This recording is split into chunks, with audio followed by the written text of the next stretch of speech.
Usually at the start of the photo walk each week, I make a picture and say where I am. Well, I can say where I am. It's episode 400 and it's the photo walk. I've just walked up a hill. I'm a little bit out of breath. Why didn't you wait till you were at the top? I should have done, shouldn't I? We're in Scotland for the Photo Walk Retreat 2023. I make a picture always at the start, but I'm not going to in this one. There's a man in front of me, Mally Davis, he of the trees, who's going to place the tripod down. And I want you to look at something, describe what you're photographing, make a picture with a nice decisive clunk that I can record. What have you seen? There's a little bit of man-made involved in this. We've got a wiggly road that's quite nice. But we've got a Scots pine, a lone Scots pine, yes, to the side of this road that's blessed with green canopy and pale wooden legs, reaching out almost to direct people either into the Highlands or go home. This isn't your YouTube channel. We have a language policy.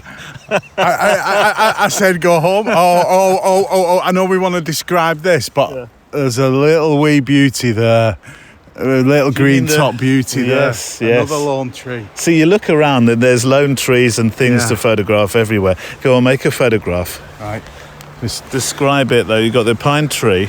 So, as Neil's just come up here, we've had light cutting across from the west to the east with this huge mountain that I don't know the name of that has conicals almost like witches' peaks hidden within it.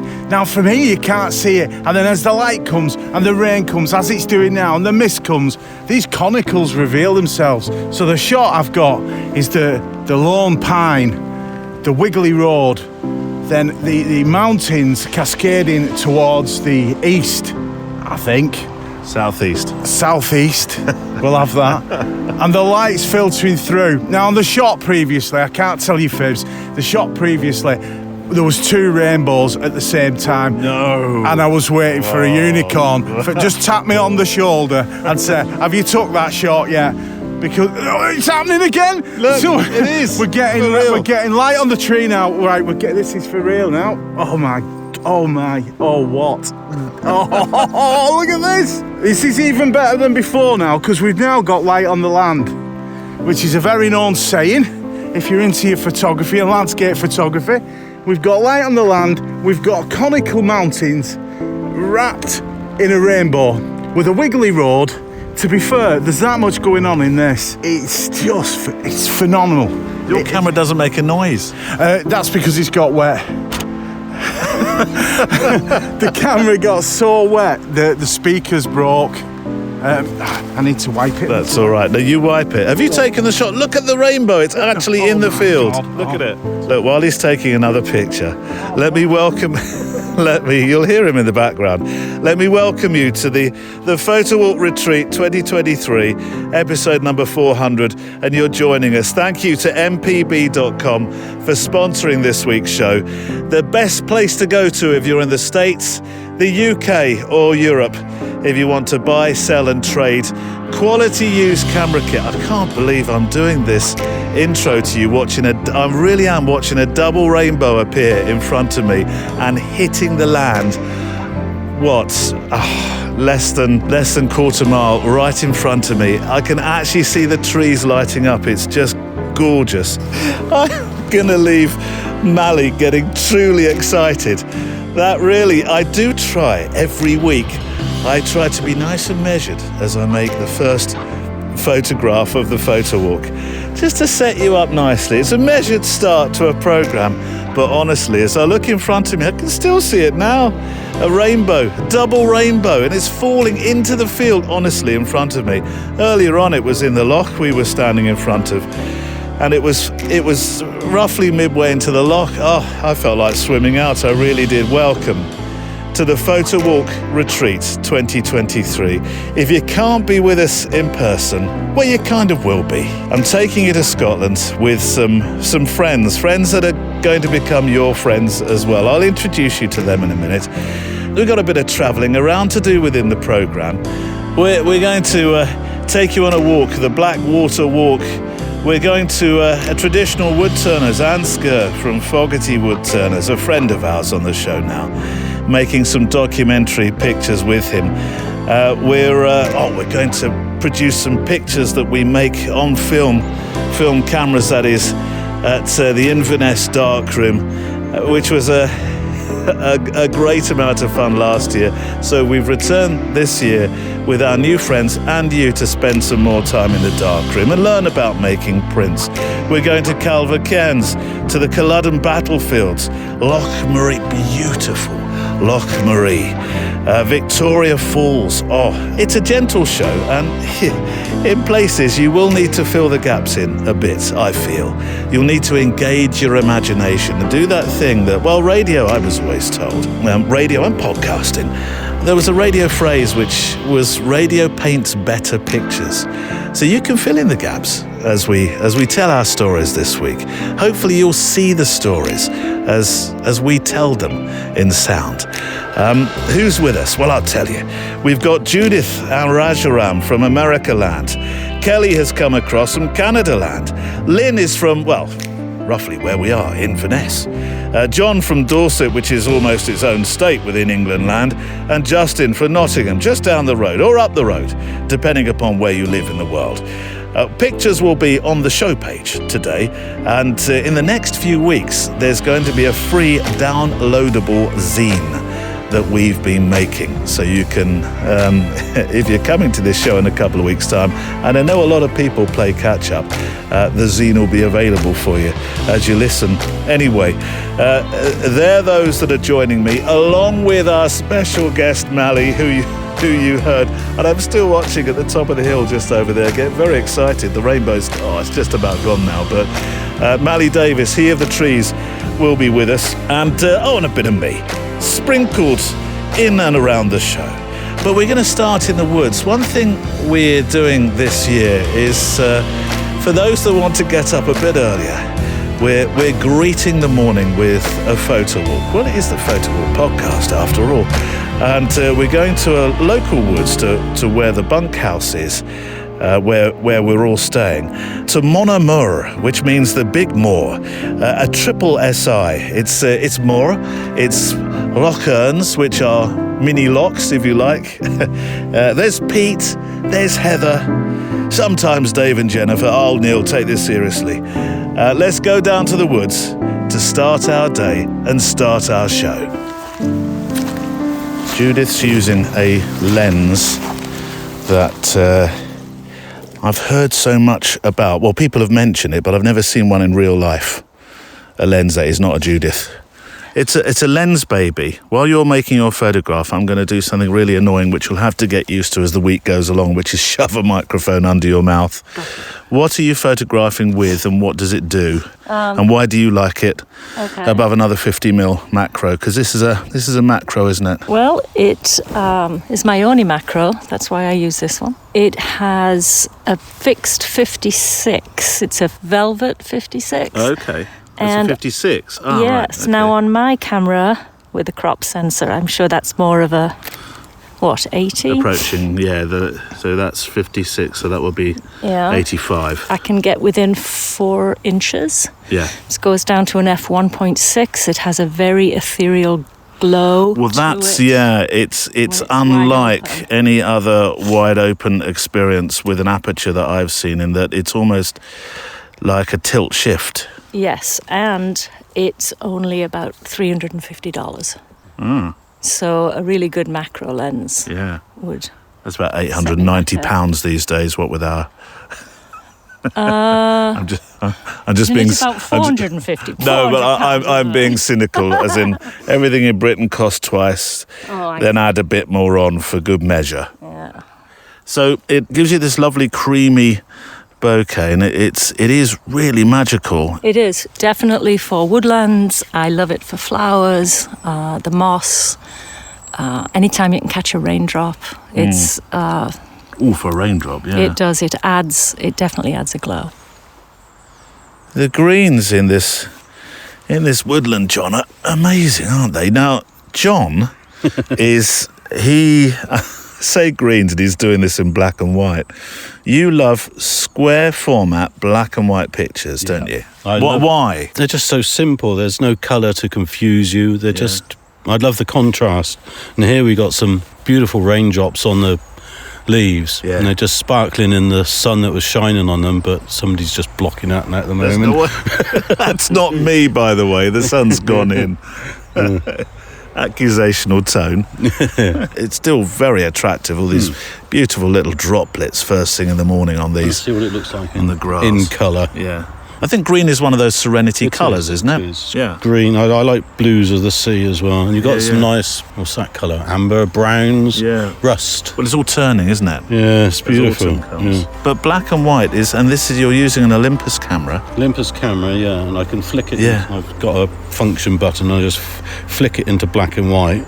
And I got the contrast up and I think you can change the curves on this as well. So it's an 8-year-old camera, actually, isn't it? Yeah, it's an 8-year-old camera. It's a Micro Four Thirds. It's only 16 megapixel sensor, but it's absolutely fine, crystal clear pictures. Yeah. It's splash proof, but I wouldn't like to try it now after 8 years. No.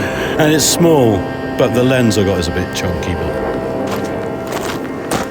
Mon amour, it's our morning walks. Mally, I'm not sure we'll get you around this more because you see something every 5 footsteps. What have you seen?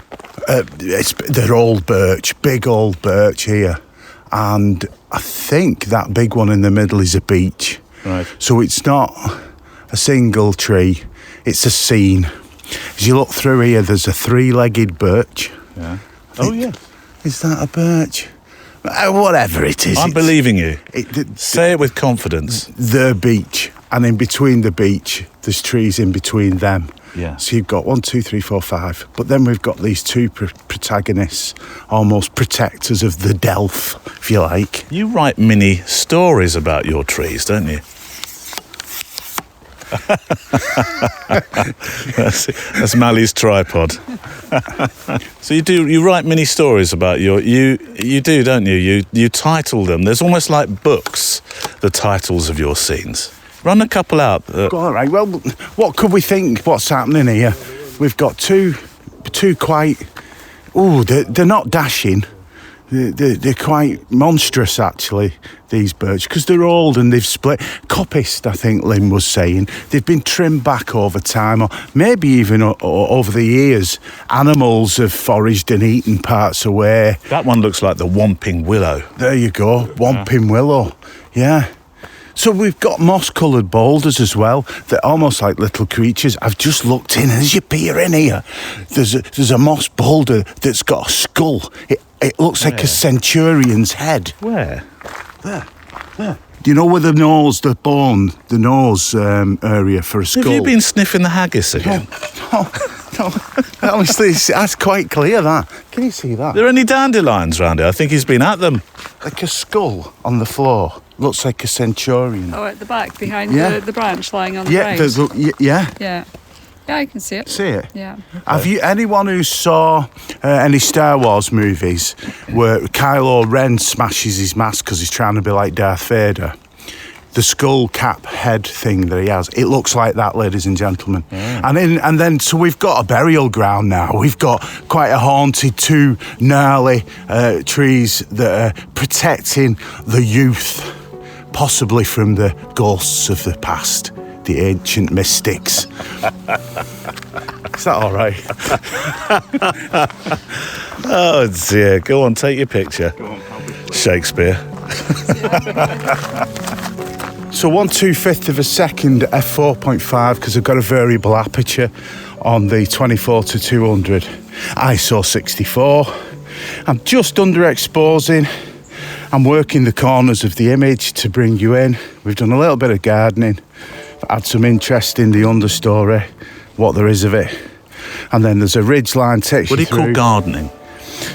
Just moving twigs or any distractions. Pushing a branch in or... Pushing it in, pushing it out, trying to make the scene. Yeah. There's nothing wrong with that as long as you're not moving anything that's alive. It's all deadfall. So we're not damaging anything. We're just rearranging nature to fit a composition. It's manual Photoshop. there we go. So we're going to just put this on. I use a thing on the Nikon now, which is delay. I don't use the usual time delay. I use the shutter curtain delay, 3 seconds.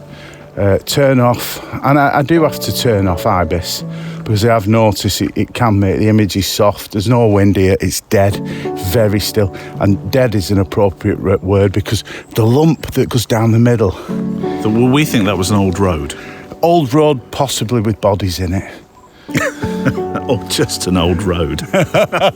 It is quite dark though, it's quite... Oh yeah, there's a bone sticking out that one. Yeah. Did Your we talk about the imagination. skull? We did. Yeah. Watch Go on then. Let me show you. There. Zoom in a bit more. No, you're right. Something in my tea.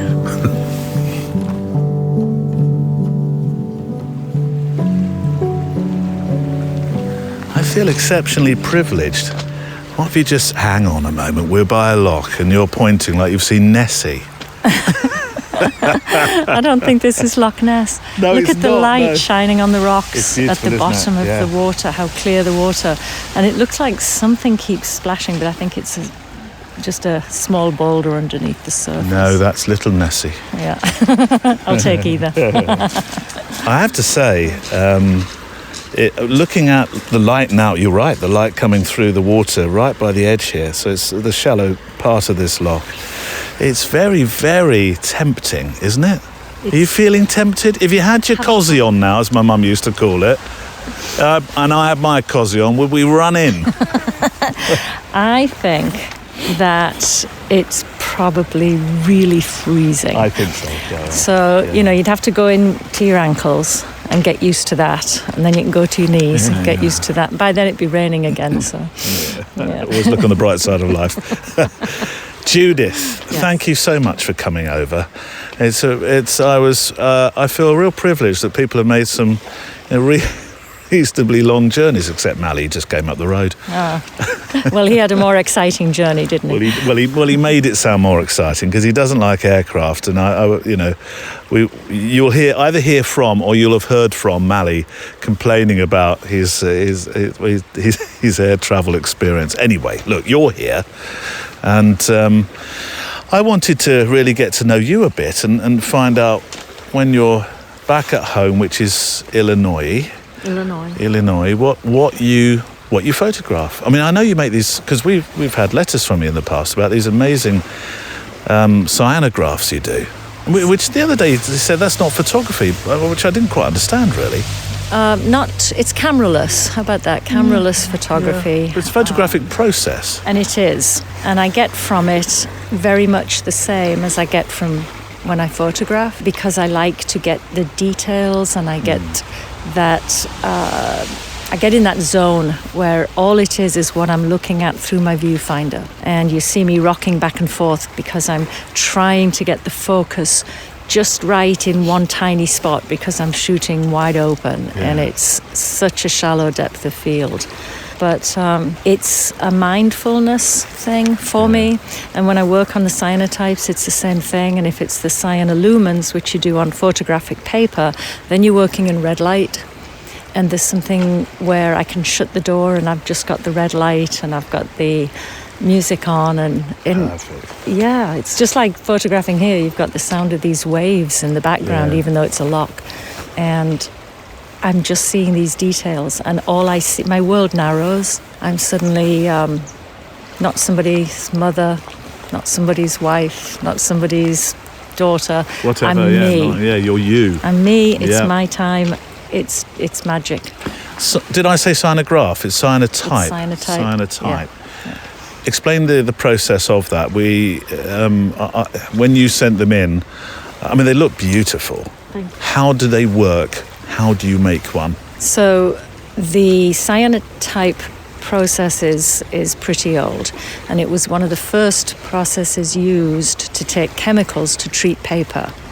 And then they use that chemically treated paper, which is light sensitive. If you use something to act as a negative and put it on the paper and expose the paper to the sunlight, then Where the sunlight hits will go that beautiful Prussian blue, and what's covered up from the light will reveal the white of the paper underneath. That's like a traditional cyanotype and was used to make blueprints. That's where the name blueprint came from, because it was a very inexpensive way for them to make multiple copies. But what I like to do is make what's known as wet cyanotypes. So you put the chemicals on the paper, and while it's still wet, I like to use botanicals. So I'm laying botanicals on there, grasses, leaves, flowers, which can react with that chemical. You can add salt, soap bubbles, things that react again with that chemical. You just lay a piece of glass on it to, put it between two pieces of glass, get it outside in the sun, and let the sun do the developing. So it has to be a bright sunlight day, does it? Well, if it's not, then you just need to leave it out longer. And you get a different effect. And I live in Illinois. We seem to get brilliant sunshine most of the time. I live in Newbury. We don't get as much. And you could use a UV light, and people do, and then the process is much quicker. But it's very serendipitous regardless, because you don't know exactly what you're going to get. And you quite literally wash everything off when you're finished and hang it up to dry. Have you exhibited these? No, just, I just experiment. Why? Because they're I would imagine a lot of people, a lot of civilians, that sounds odd, a lot of people that aren't into photography, that do like to see photography, that do like to go to art galleries, would be fascinated by this process. And I'm sure, yes, there would be. I don't really know where any galleries are near me. I haven't thought about it. I give them away. I do, that's nice. Make gifts out of them. Yeah. I'll scan them sometimes and then make gifts from this, the digital version. Yeah. But for the most part, the original is... Because you can't repeat it. Exactly, ever. You cannot. It is definitely a unique thing. So. Yeah. What brought you over to us? You mean for the Photowalk? Yeah, I'm intrigued because we're not round the block. Well, I grew up, that's true, although I come over to England from the States. Yeah, and there might be people now saying, hang on, she doesn't sound very Illinoisian, whatever. Well, that's just it. I was born in Middlesbrough. Yeah. My two sisters and my mother still live in just on the outskirts of Oxford. Yeah. And I come back over to see them, to relieve them really, because I come over and see my mum a couple of times, 3 times a year sometimes. Yeah. And this is a bit embarrassing because I was born in Middlesbrough and I've never been to Scotland. But you're talking about the retreat in Inverness, and this was last year, and I thought, I need to be there. I need to do this. And it was sold out. So this year, as soon as it opened up, I signed right up. I didn't want that to sound like an advert necessarily. I was just intrigued because it is lovely to meet. We've had people on this retreat, none of which have been on an event or anything. And Raja, I've never even spoken to Raja prior. I know he listens to your podcast, so obviously that's where he heard about it.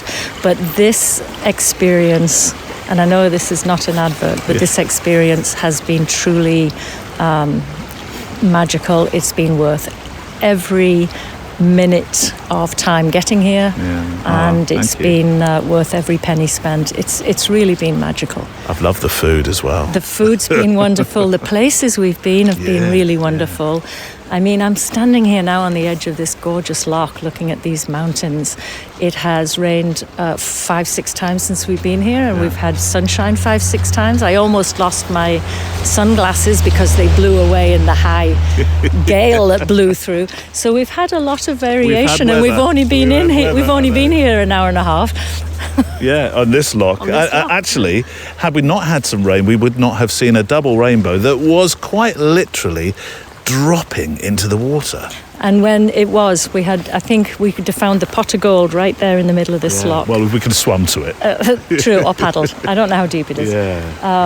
And then it laid the rainbow on the mountain. It just laid it down on the surface of the mountain. Like a I've carpet. never seen anything like it. I mean, look at this. This is a magical place, and I am so pleased to be here. Yeah. And it just adds to the... it's just added so much to my life. It really has. You'll know the expression because you hail originally from England land, lock in. maybe we should have a lock-in. I don't mean the lock-in, like the, Like the mini like the locks. mini locks. I realised That's as a I was new saying word. that, it's a new word. No, I mean a lock-in as like the pubs used to have. We'll just stay. Oh, I think that sounds like a very good idea. Yes, I mean, we have internet. I can cancel my flights. Yeah, absolutely. Yeah. Right, I'm gonna ask you a challenging question that I ask everybody at the end of interviews, and there's no way I'm not. Well, I want to finish all these conversations I've had with those that have come here this week with the question, the photographic question. Although it might also be a personal question. What is your why? My why is, I think I've already perhaps said it, but my why is because photographing gives me a sense of absolute solitude and peace and focus. Yeah. I can literally look down that viewfinder. I don't think about what I'm going to do with the pictures. Sometimes I don't even go back and look at them all. It's the act of taking the photograph. I take pictures with my phone, but the visceral feeling isn't the same. And there's something about holding the camera and looking down the viewfinder that narrows your world. It's mindful. It's truly mindful. And hours can go by. And you come away feeling as though you can deep breathe. And that's just magic.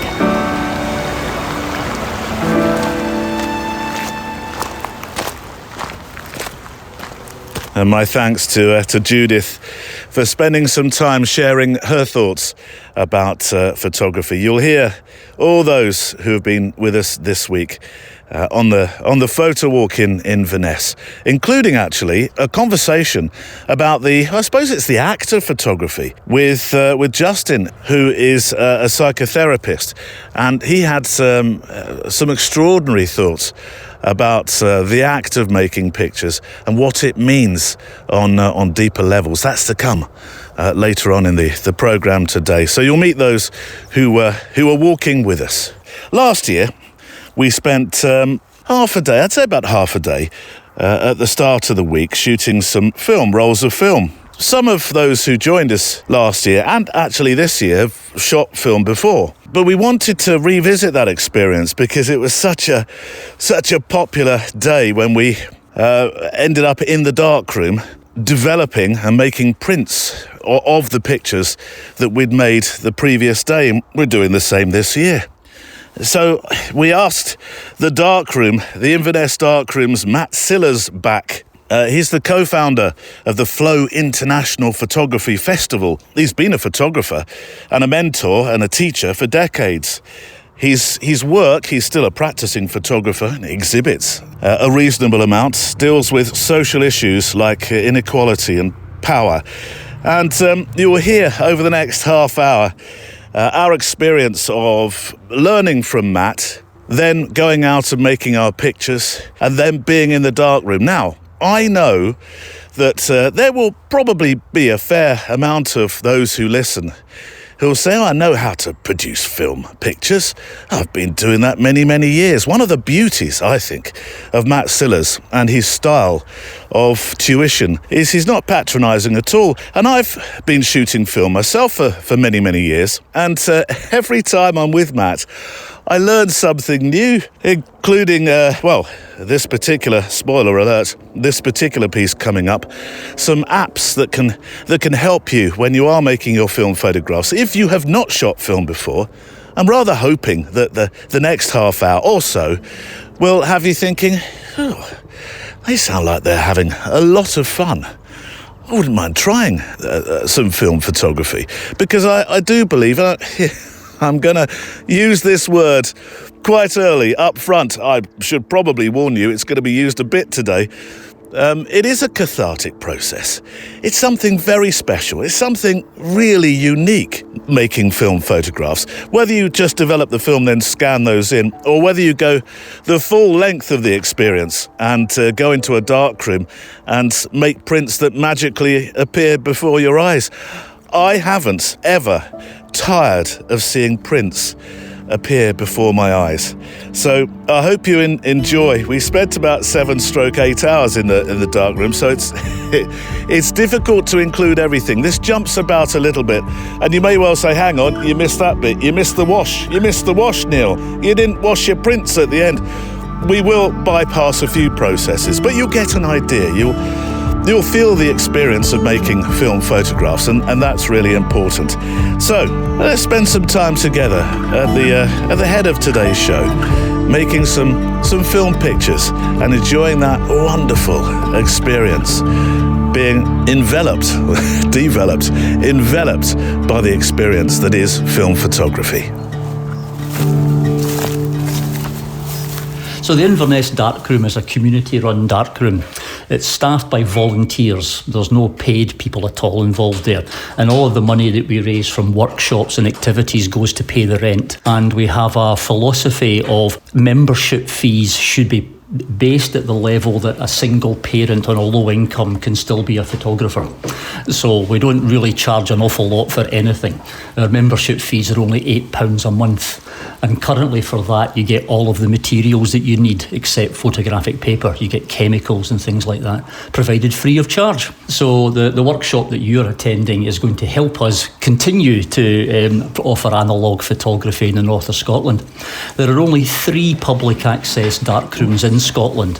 One in Edinburgh in the Stills Gallery, one in Glasgow in the Street Level Gallery, and us in Inverness. And the Stills Gallery and Street Level Gallery not only have a membership fee, but also have a session fee. So when you book to use the darkroom, you pay a fee for that as well, and we don't have any session fees.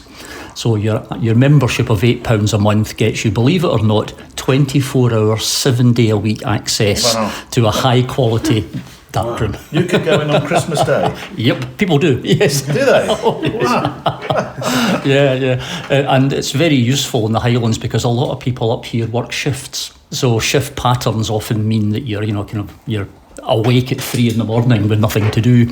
So we get a lot of people who work in, say, the distillery industry, for example, coming and using the darkroom on Friday night at midnight. So it's the darkroom's used at all hours. The reason for that is the darkroom's based in a creative industries studio space run by an organisation called WASPs. And WASPs is an acronym which I can never really remember the full version of, but it stands for something like Workshops for Artists and I can't remember what the SP bit's for. We'll make it up. Yeah, but it's a Scottish company that was set up by artists 40 years ago to reclaim derelict buildings, turn the spaces into good studio spaces for artists rather than really rubbishy spaces. And the spaces are rented out to artists at a reasonable rate. So therefore artists can find a good space to work in. So we've got ceramicists, we've got glass makers, we've got oil painters, we've got sculptors, we've got darkrooms, we've got all sorts of things. And the new building in Inverness was set up 5 years ago. And we've been running for 4.5 years. So we're doing okay, we're hoping to make our 5th birthday in February. But the rent has gone up enormously because of the rise of electricity prices and things like that. So running a building is costly, and sadly that cost is passed on to the groups that use it. But we're doing okay at the moment. So 4.5 years of a darkroom in Inverness is something we're very proud of. There we go. So let's have a look at the cameras then. So everybody got a camera? You've got one, you've got one. You've got your Rota there. Yep. You got one. And Lynn, do you want? Nice simple one. Thank you. Yeah, nice simple ones. Yeah. You can take this the snazzy one. Yeah. Well, is this 301 the snazzy F301? Yeah, these Nikons, the F301. Is that an F801? Is it? Yeah. These are the upmarket ones. These are autofocus. Well, that's an autofocus. This is manual focus. Yeah. Yeah. I've tried to actually. That one there's got a zoom lens as well. If you wanted to use that one, because the 50mm lens is great, but it does limit you a wee bit. Whereas this zooms in from a slight wide angle to that, so that one might be more useful to you in terms of the creative Is this more like the A1? AE1? Well, no. The AE1, the Canon AE1's slightly more advanced camera. It's a bit more complicated. Do you have one at home or something? I do. Right, okay. Well, the basic principles of both of these cameras would help you with the Canon. Okay. But I have to look up the AE1 because Canon make an A1 and an AE1 and an AE1 program. And I wasn't a Canon user, so I could never really remember the differences. But I can look that up tonight and tell you tomorrow. Okay, How about that? good. So I think if I were you, I would use that one just Okay. now. Yeah, there we go. Okay. Now, the other problem you have with film cameras is that amateurs discover that the manufacturers give you quite a lot of film at the beginning to get you wound on properly. So they realise you can get 2 extra frames out of a roll of film. So they're very cheap, parsimonious is probably the correct word, with getting the film lodged into the take-up spool. So they just get it in and no more, and then they get it 2 extra frames. Thinking that they can get more frames. Yeah, and what happens is they go to a friend's wedding, the film hasn't connected properly, and it never goes through the camera at all. So a professional would get less, oh no, has that happened? A professional gets less frames on a roll, but they guarantee every frame is taken.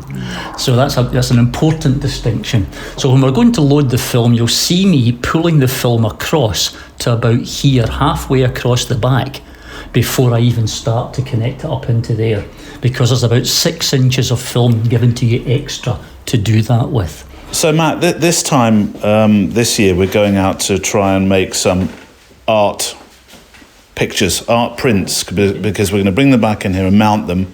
And end up with something that reminds us of our wonderful time in Inverness. Any advice on making the pictures for the experience that we're going to have in the darkroom, so that we can have a print that we think, oh yeah, there's creative art within that frame? Okay, well that's interesting because there's different approaches to it. So, for example, the area you're going to really is a landscape area.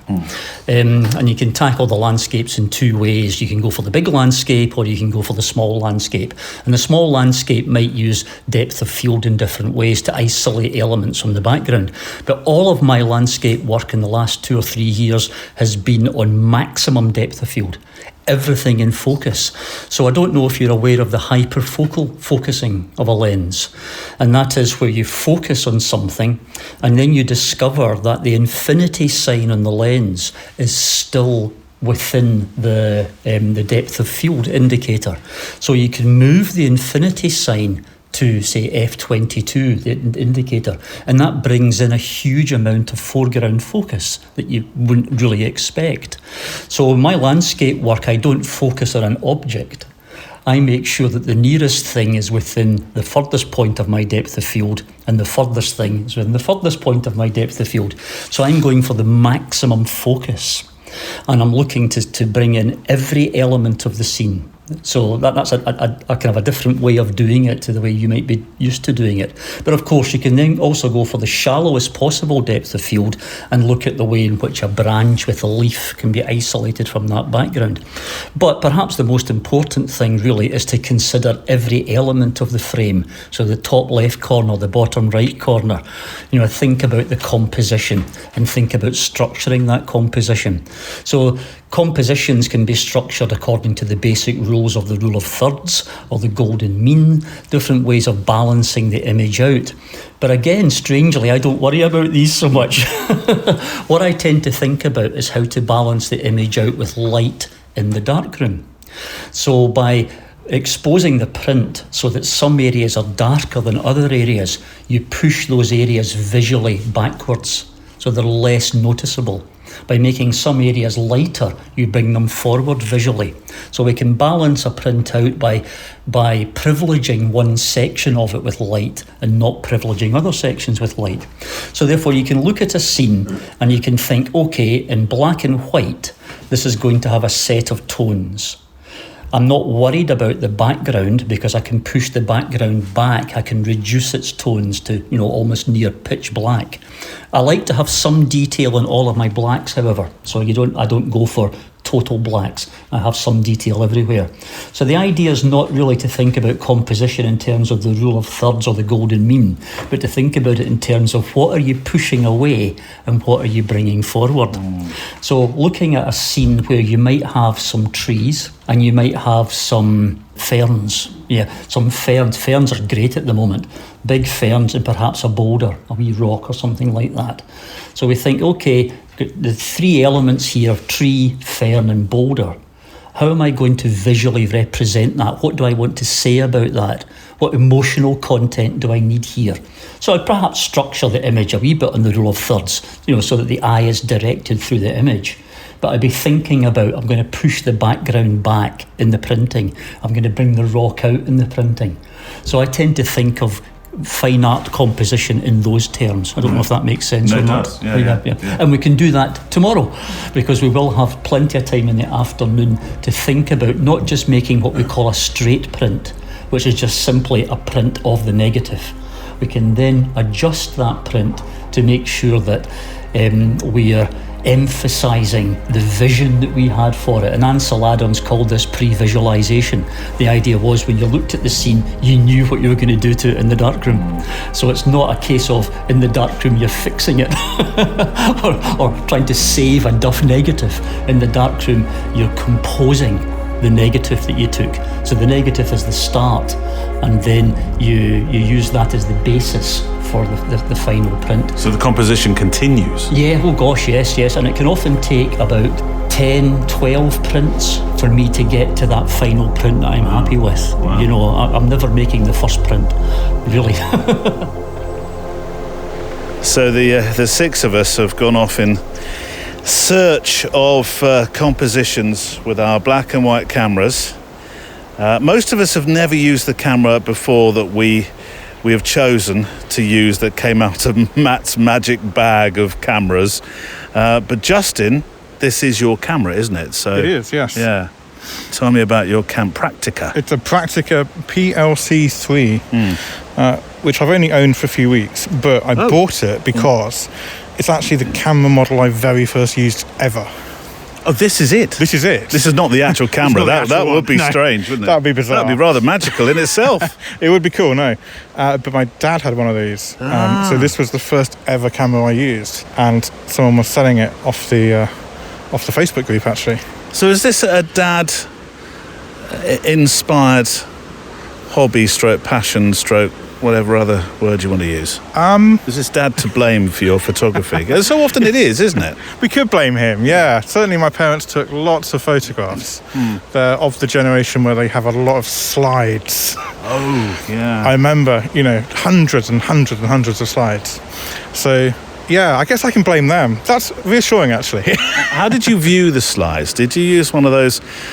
one of the electronic ones that, and then everybody would get really upset if somebody put a slide the wrong way round or upside down? Or did you use the lovely little hand? No, it was exactly one of those ka-chunk ones with a giant kind of carousel. Yes. What I remember is that it took longer to arrange the slides in the carousel than it did to actually look through them. Yeah, because inevitably we would get to some and my mum would kind of go, oh, I don't know who they were. They came to our wedding, but I've no idea anymore. Oh. Right, what have we seen then? So this is... So we have a bit of, I don't know, some kind of graffiti maybe is what we'd call it. Someone's written on the stone rather artistically, you don't have to go fast, you just have to go. See, you know me, I love a good quote. But it sounds kind of profound, yes, doesn't it? Yeah. I'm a little bit disappointed you spotted it before me. I have made a picture on my digital camera, but I can't claim this because Justin saw it, not me. You're going to make an image with your film camera. So, in Photowalk style, I want you to talk me through the picture as you make it. Oh, okay. Pressure on. Well, it feels high pressure as well. Yeah. I guess what I'm hoping for is something slightly more interesting than just a bit of stone. Yep. So some of the moss and some of the kind of background detritus will hopefully frame it. In a very artistic word, Justin. Detritus. It's a good word, isn't it? Well, no, it doesn't feel very, very romantic. Now, before you take this picture, or make this picture, the light here has really changed because we've got light on the stone, and you're stood in the light. Fine, I'll move around here. Right. Now, my arm holding the microphone is now going to be in the light. Hold on. If only you could see this. Right, you'll have to use your imagination, but... There's a lot of effort going into this shot. Yeah. There we That's go. a very satisfying clunk, It's isn't a good click. Hey? Yeah, it's a good click. I do love a roaring waterfall. I found I wasn't sure whether Roger was taking a slight nap or actually photographing. It's beautiful, isn't it? Just a small waterfall in front of us, and I guess you're looking to make one of those beautiful cotton wool pictures, aren't you, of the water running down towards us? Yeah, the milky white waters. Yes, I love that. One of my. Do you do that sort of photography? Is that the sort of thing that you enjoy doing anyway? I really like playing with the long exposure, especially.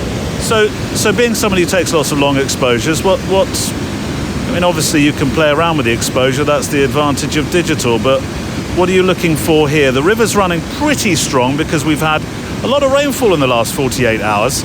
So what are you looking for?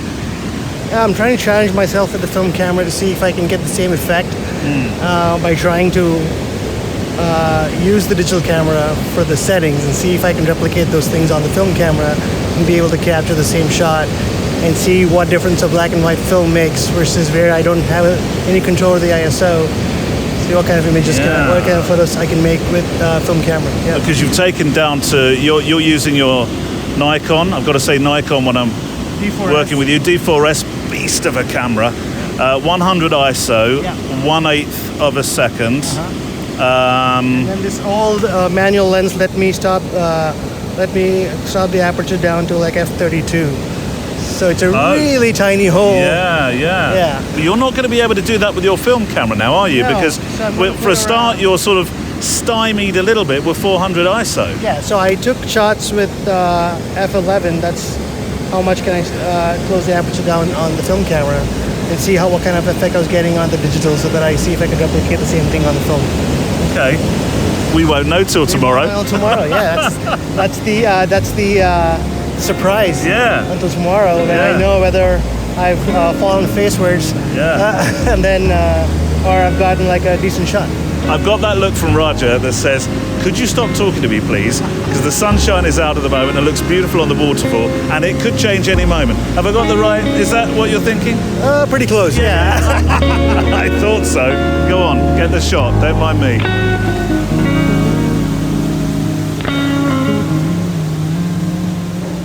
So we've got 4 enlargers on the other side there and 4 enlargers on this side, and all of the enlargers are high quality enlargers, but the one at the very end on this side and the one at the very end on the other side are really industry standard top quality beasts. That's a Durst 5x4 enlarger, which will do the big 5" by 4" negatives, and the one on the other side is a De Vere 504, which will also do them.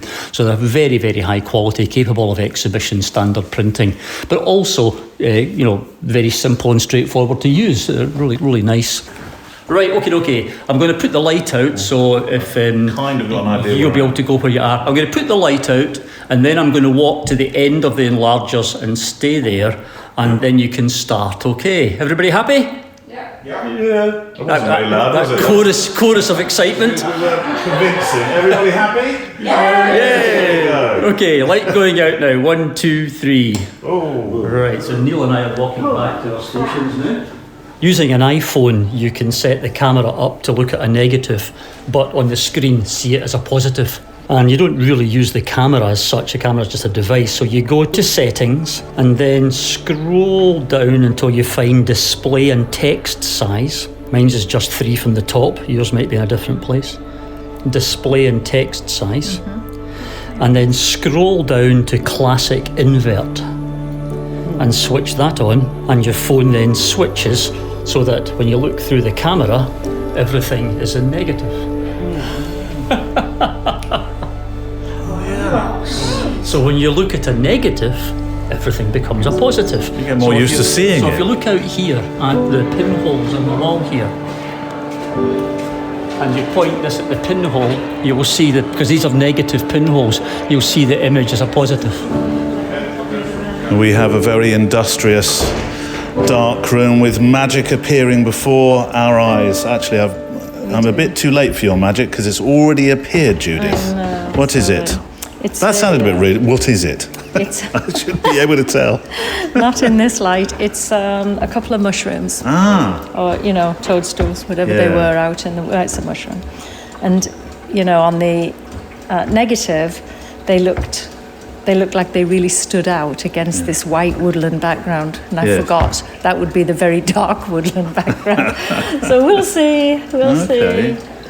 Further along, over by his enlarger, Raja has chosen a new image to make. What's your image this time, Raja? It's a house that I tried to capture in between two tree trunks.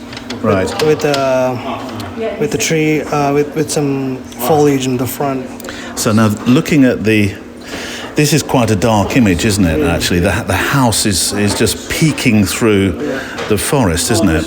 Yes, it is. It kind of adds to the mystique of the thing. Something hiding behind the foliage, and kind of piqued my interest when I was looking at it, and I decided to capture it. Yeah.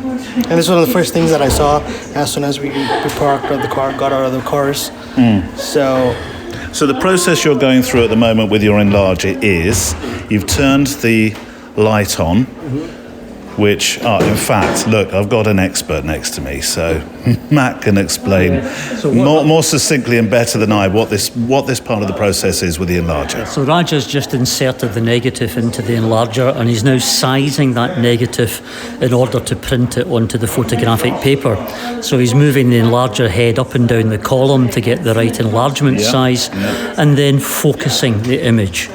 So once we've got the image focused, we can then reduce the amount of light that's coming out of the enlarger to a workable level of light, because you require maximum light to be able to focus. But of course, the maximum amount of light will just produce a black print. So we have to come down a couple of clicks on the lens in order to get to a working level of light. We'll then be able to do a test strip and work out what the correct exposure for that paper is. Well, good luck with the image. I shall leave you alone to do that. Anything else happening over here? Good time to arrive, because Justin's now placed the image that he had printed a test strip for just now. This is the image. This is it, the one. Which is what is developing. You mean you don't want to guess? It's a mushroom. I knew that. Of some sort, yeah. I can't be any more precise. Under this red light, it just looks like somebody's thrown a Kleenex on the floor. That was better than what Matt guessed it was, actually. Yeah. So yeah. So it's a mushroom. It's a mushroom. Right. Yeah. Yeah. And it's looking okay so far. Well, I think the exposure from my limited experience of a few days in the darkroom suggests I think it's good exposure. I hope so. I think that looks spot on. If you look at the grass next to it, there's detail. And these little bits in the really white centre, Yeah. So, let's give it 10 minutes and then we'll have a look. Yeah, good luck. It is. Any others here? Now yours is coming alive, so this is the right moment to join you, Lynn, because you're watching the print develop before you... Yeah, look. Look at that, and I've got it straight this time. It's looking good. I don't know, it's a mushroom.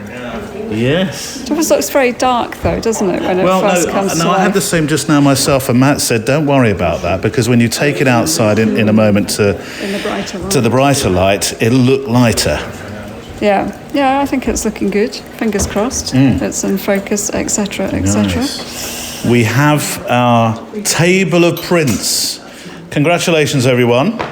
All have a good time? Fantastic. That's a very polite ripple of applause. So, Matt, what do you think? Yeah, excellent. Yeah. Some really nicely composed images. But I think the thing that people found most interesting was things looked very dark. Yes. And then when you take them out, the life is actually there in the print. So you learn to read a print under the red safe light and not be too worried about it. Your stone, for example, looked very black, but actually it's got that depth of darkness to it that's really exciting. Probably, I can criticise my own. I'm not going to criticise anybody else's, but I think I could have probably gone a second safer on that. I don't know. I like it. I love it. Yeah. Okay, well, you can have it, 50 quid. And I'll frame it for you, 150. I really like John's ferns. John's ferns are John's incredible. ferns are really good. Yeah. And going in for detail. And the top fern, the image of the ferns where there's all the ferns together, and the fact that it's close cropping, you get that idea of the ferns being infinite in the background, they go on forever. I think there's an expression in media studies called the dark field, which is when you're watching a film on the big screen in the movie cinema, the area around the screen is black, and when a character moves off the scene and then reappears later on, you still know what their narrative was. They've moved into the dark field and back. And you get the same in photography, that the area outside the frame is implied by the close cropping. So it really does add psychologically to the way in which that image is viewed. And I love that close cropping you've done. And the same with your bridge. Missing the top of the bridge. You know, you're worried about the people and cutting those people out, but actually you can recompose on the enlarger, and the fact that the bridge now fills the top of that image and the arch of the bridge gives you that internal framing works really, really nicely. So I think we should all be very pleased. Everybody's done really, really well. And some of the exposures went from 40 seconds to 5 seconds. This one was 40 seconds. So it just shows you that the different different negatives are really, really quite different. I'm glad you enjoyed the experience. Thank you. Thank you very much. Please carry on with film. We're all trading our digital in tomorrow, aren't we? Exactly. Ford's is just... Look, I've looked at Justin and he's given me that don't come anywhere near my Leica. So have a fabulous rest of the week. Thank you so much.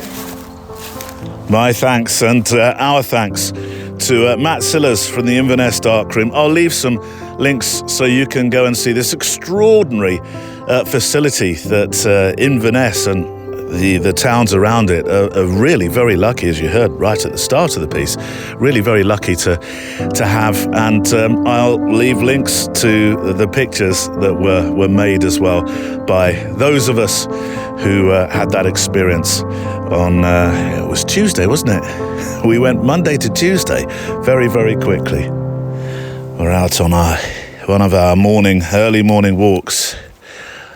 I'm just going to crunch.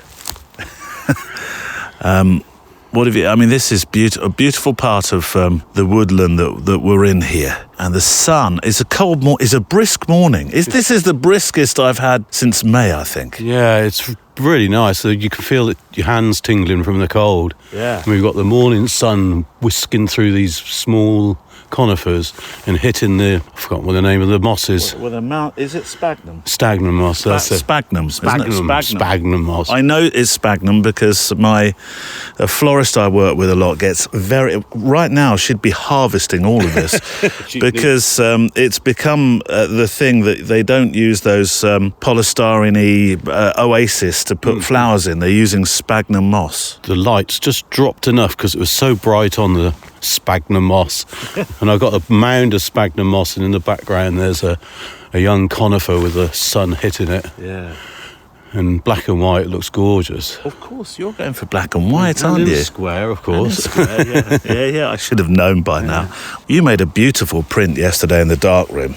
If I'm using these pieces out of order, that will make no sense. But I can say in the darkroom yesterday, John made this beautiful low-key tone. It was. Exceptionally low-key. I mean, it was lit. It was light just kissing the edges of each undulation. It was gorgeous. Yeah. Did you know that was happening as it was appearing before you in the tray? When it was appearing before me in the tray, because of the red light, it makes it look really dark, and I thought I was just going to end up with a black sheet of paper. And when you finally get it out into a sort of natural light, and you go, oh, you can just tell the pine tree there and the sphagnum moss, which is... No, it wasn't sphagnum moss, I don't think. I think was it... No, it wasn't ferns either, was it? No, it was quite smooth. It was an evening light. And I think it was groch. Yeah. I'm entirely making that up, but it sounded very Scottish. You're probably right. But the sun was just about to dip, I think, and it was just the last rays of the sun on it. It was, yeah. But I'm looking at this now thinking, having been inspired by your picture yesterday... That's about that. It's that sort of light. It's gorgeous. Oh, look at that. Fern. Ooh. I'll let you get that. Yeah. Go on. Meanwhile... Raja he's got his beast of a camera here. You look like you're about to go paintballing. Yeah. Well, you do need this rig that's on your chest here to hold this camera, don't Yes, you? I do. Yeah. Otherwise, my back would be in shambles right now. Now, what have you been photographing? Because we've been gently photographing sphagnum moss, as I know it. I was looking at a spider web that was lodged between, not lodged I'd say, but it was on an extra tree trunk. Spun between yeah. a couple of branches. Yeah. I was trying to see if I can capture the light coming through the delicate interweaves. So picking out a backlit spider's web, web. which there's plenty of those this morning. You can see because it's, what do we have, 5 going down to 4 degrees. There's good moisture on all the webs. Yeah, and then with the dark background of the branches and everything, Yeah. I feel like it might show up in an interesting way. Yeah. Good luck. Thank you. Justin, I didn't. You didn't announce. You when we were talking the other day, make a public proclamation. I am a psychotherapist. I am fascinated by your job, and I'm fascinated about how it plays into your photography. Whether it makes any difference because. There's a sort of feeling in my mind that what you do and how considered you are as a person that I've noticed over the last couple of days since first meeting you, whether that makes a difference to your photography, what you do as a living. I'd like to claim that. Definitely. It sounds like a nice thing, doesn't it? Yeah. I somehow... Oh, that's curious. Yeah, it's an old car seat in the middle. Who brings a car seat into the middle of the woods, really? Yeah, I have no idea. Yeah. I like the idea that I can be... what was the word you used? Considered. Yeah, considered. Yeah, I like that word. Yeah. I don't know if that's because I'm a therapist or not, but... Have you always been a therapist?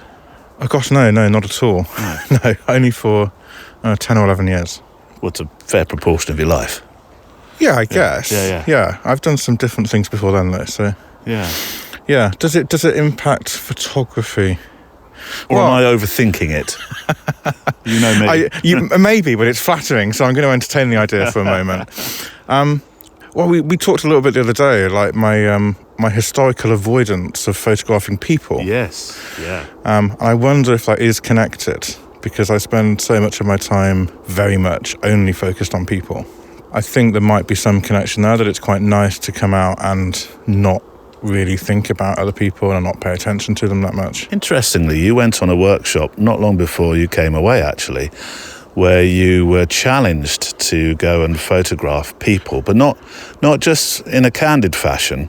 Approach them, ask them, pose them. So a very contrived portrait with a small c. Yes. I thought I might be missing out on something. Yeah. Maybe it's that fear of missing out that people have. How did you find the experience? It was actually really enjoyable and surprisingly easy. Easier for me. I thought I would really struggle to go and just approach people to ask them. But somehow, I think I had permission to do it, given, you're in a group, you're in a workshop. There's a very specific... But you are working on your own, though. Yeah. But there's a point to doing it at that moment in time. So yeah, I was a little bit surprised at myself for being able to do it. And more surprising was the number of people that said, yeah, okay, because I think I'm someone who would probably go, no, actually. So you based their reaction on your reaction. I think you need to, that car seat we found here, sit in the car seat. Let me talk to me about this. I should talk to someone about that, shouldn't I? Yeah. Can anybody rustle up another car seat? We could have a counselling session here.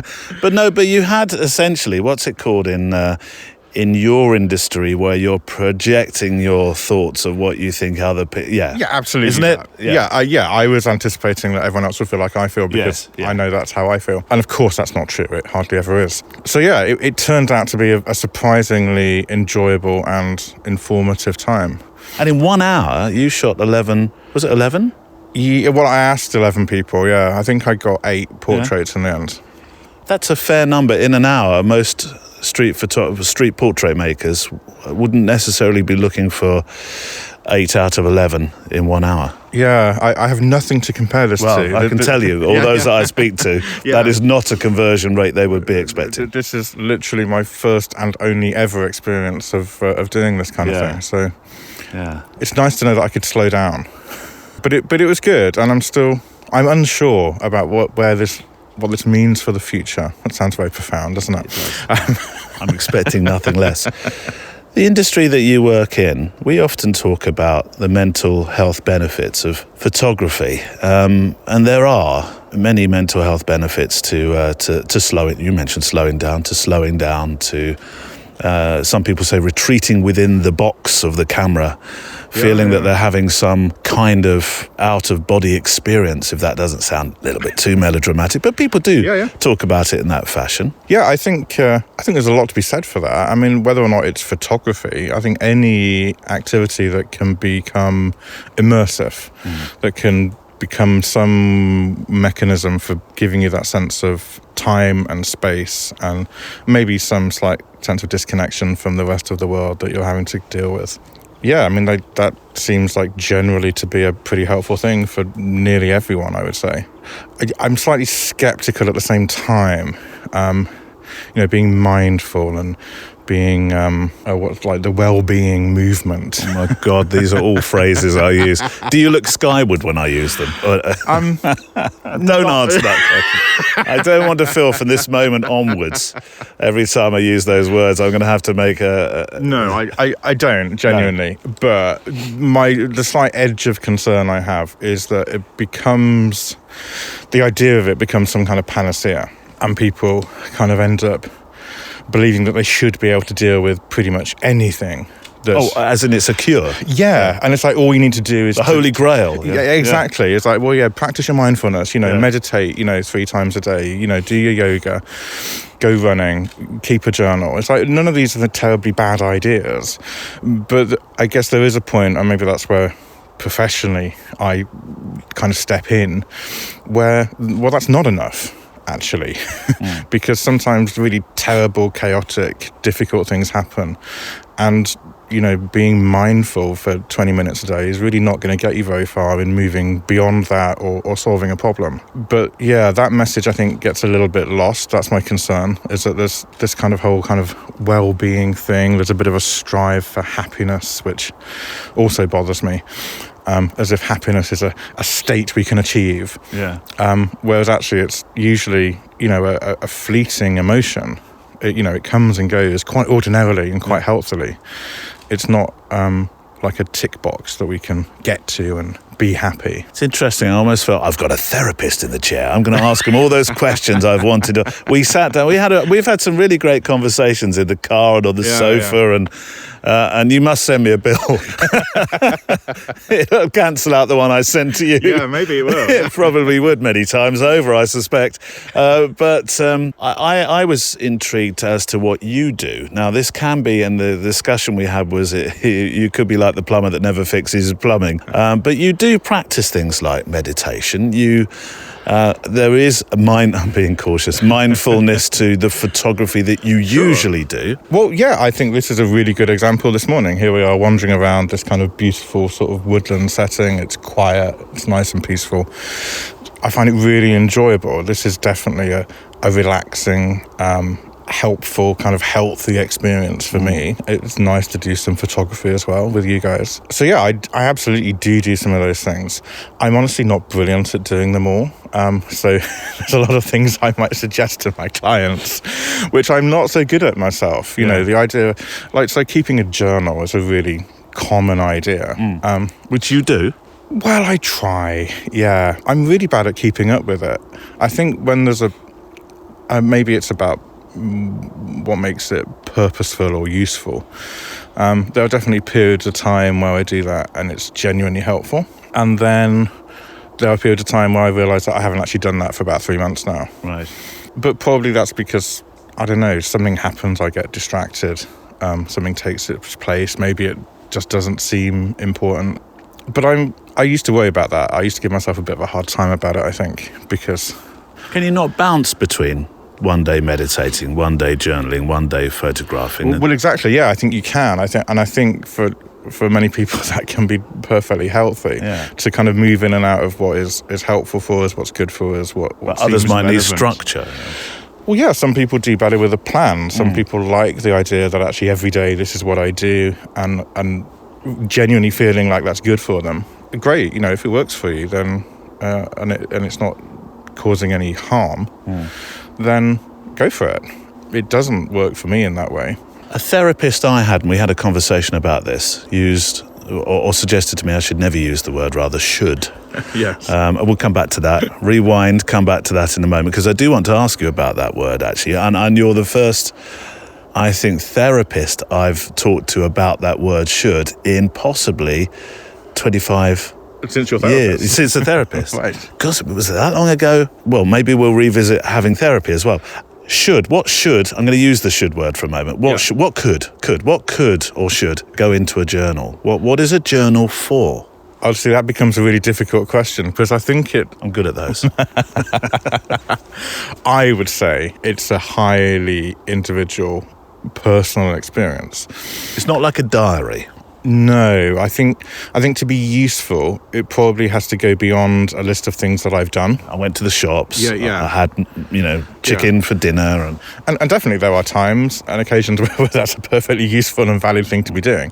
I'm not sure that stretches into the idea of journaling as we talk about it, because I think the idea is that it's a reflective space. It's just a different way of finding the time and the headspace to be able to reflect upon our own actions and our own interactions, whether or not we are okay with that, whether or not we're left with something unfinished, whether or not there's something we want to go and do as a consequence of what's happened.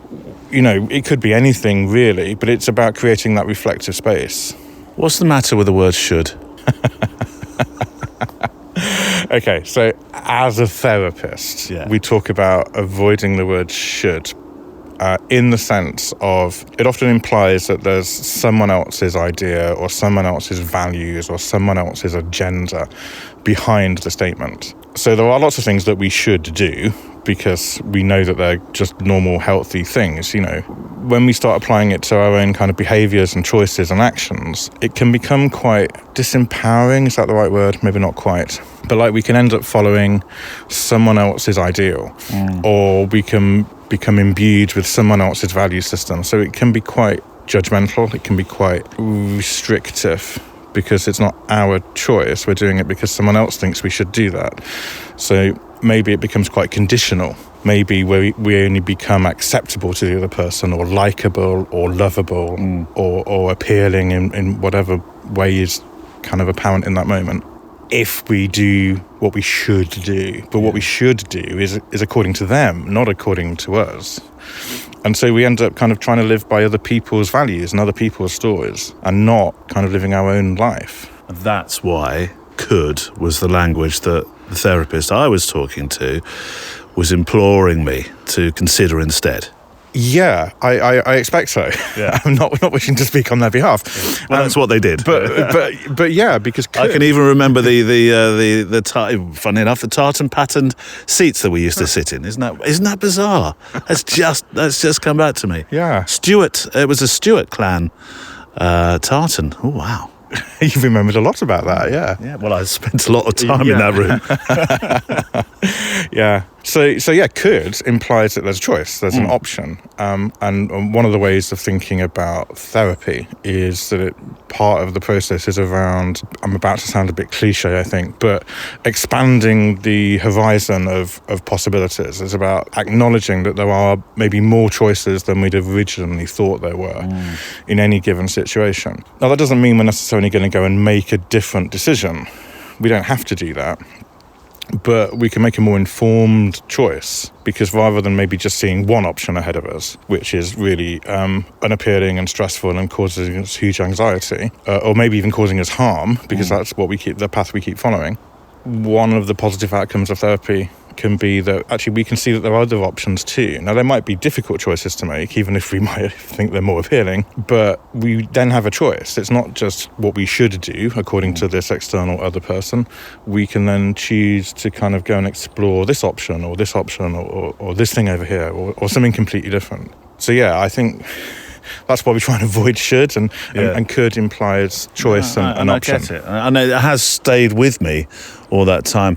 Language is a really important thing generally. and I maybe want to return to that. And I might, in our extra mile this week, I've got a sort of sub-theme of confidence running through my mind, because I did talk to Phil Penman about confidence, and actually also Valerie Jard. I recorded some other bits about confidence, and I might come back to that as because I think it's all wrapped up in language, actually. I might come back to that, but I just finally, and then you can issue your bill.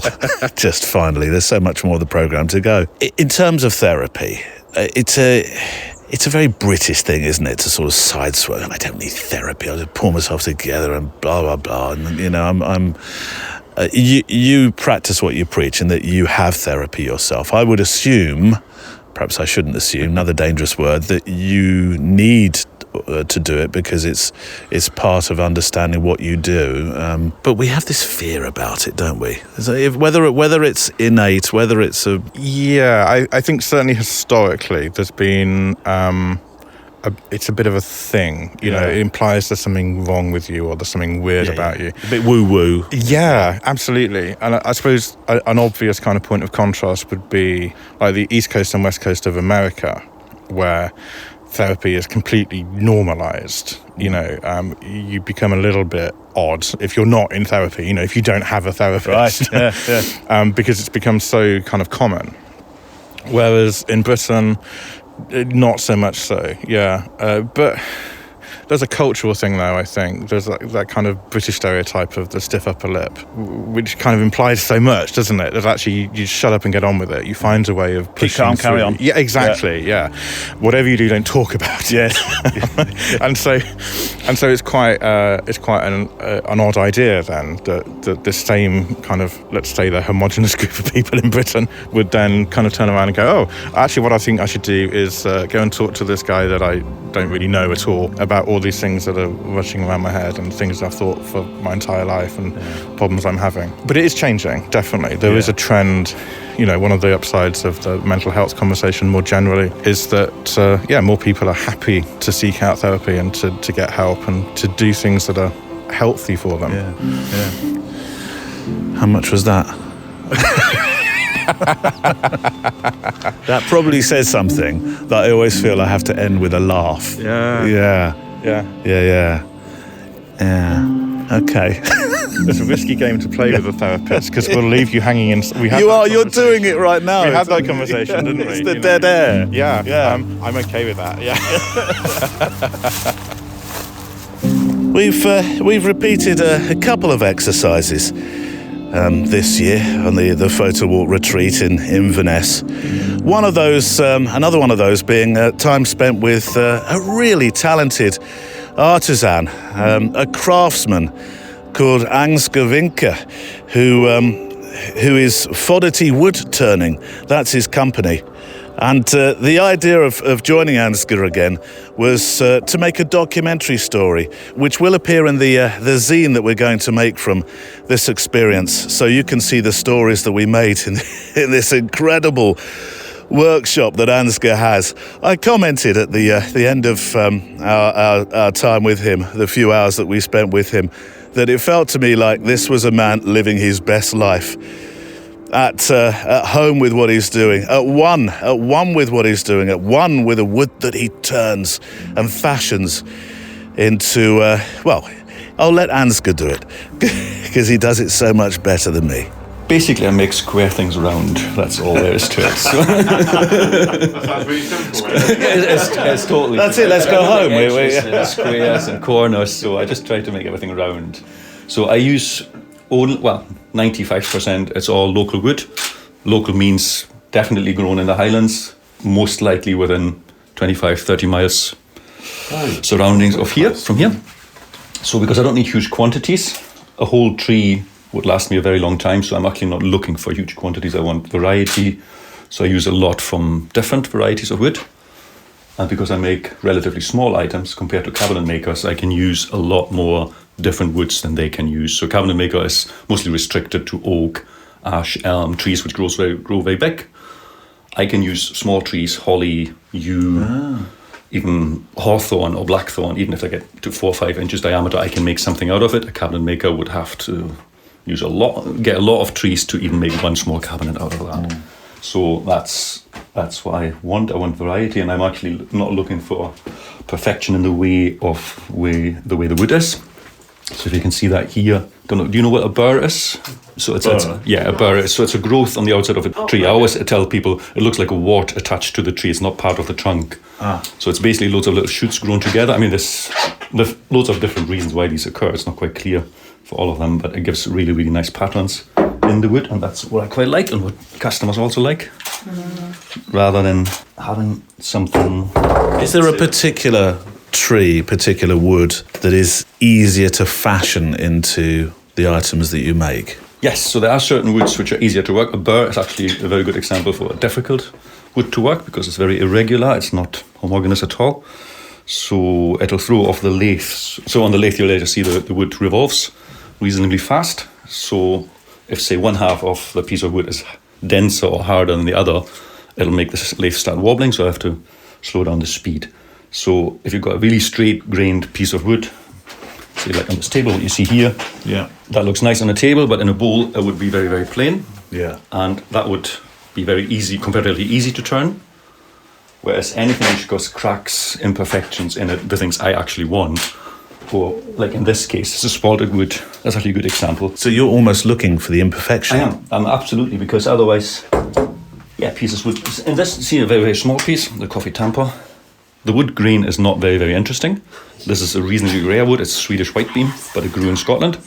And it's a wood that is very dense, very, very smooth. So that's why I chose it for this, because it's an item you use all the time. You've got it in your hand. So that's why I chose this, but the grain is not particularly attractive. Yeah. Okay. So I switch it on. You can hear it's not very loud at all. Very quiet machine. And you can adjust the speed depending on how big the project is. So the smaller the piece I'm turning, the faster I can run the lathe. Right. And the faster I run the lathe, the easier it is to turn. So if you imagine if it was a big bowl with maybe the one you've seen on the sill, yes, which had an undulated rim. Yeah. So basically, if I turn that, I'm turning air at times, because when it revolves, I don't have one rim on the side, but you can actually look through it. So when I'm turning air, if I run that really, really slow, the chisel, which is one of these, the gouge, it'll hit the side and it wants to vibrate. If I run this really, really fast, the faster I run it, the more support I've got on my chisel. So the faster you let the lathe run, the easier it is to turn and the nicer the finish.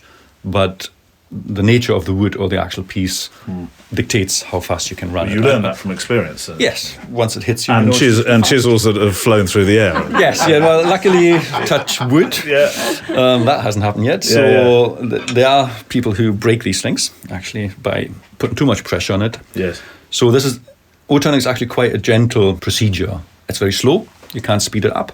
You will see that when I'm working, I can't do any fast movements because I can only take wood away in its own space and time, if that makes sense. So I can't force it. It's not like splitting a piece of wood with an axe. So the faster I go, the worse the finish gets, and that's not what I want. And I might get splinters and tear out in it as well. What a fascinating place, Judith. So this place is made for the lens baby. Have you brought it with you? Is it on there? Yes. Yeah. And it's a paradise with the low light especially, and I'm shooting at 2.8 or even 2.0, and you can just really capture the essence of the place. Well, I think when you look around a workshop, he's just got lamps. I mean, when he came in, he turned all the lights on, didn't he? Yeah. And we all said in unison, turn that light off, because we wanted just the light. We're in a very old, what would this be, an old barn? It is an old barn. Cattle barn. With 2 foot thick walls. Yes, And 2 foot windows, and it's perfect light outside. So just little shafts of light coming in, that's all, isn't it? And with his work lamp above a lathe. Yeah, and it's perfect. it's lending mood and atmosphere and just a real sense of the history almost of woodworking. Yeah. That's how it feels. With your lens baby then, do you mind if I have a look at... Now, Judith always covers up the LCD. You like to see at the end of the day what you've achieved. Almost a filmic way of working. So you're working with a lens baby, which we've already discovered now creates a beautiful fall-off bokeh, however you're supposed to pronounce it, behind what you're photographing. These are great. Look at these. I can get within 4 inches, but I'm finding standing back and just, as you said, catching that light is just, this is such a pleasure. Yeah. It really is such a joy. And I like it because everywhere you look, so we're in the room just next to the lathe, you might be able to hear the murmuring of them in the background. Everywhere you look, there's wood stored, there's coloured little coloured drawers. Cubbies, Yeah. Yes. And there's look at this old antique glass cabinet there with bits in it. If I was shooting film, I'd just use 2 rows of film on that glass cabinet.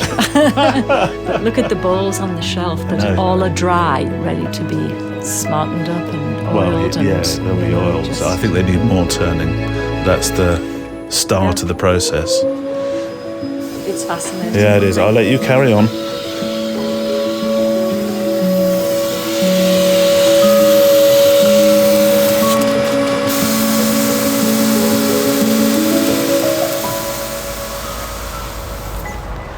Introducing you to those that are walking with us this week on the Photowalk retreat.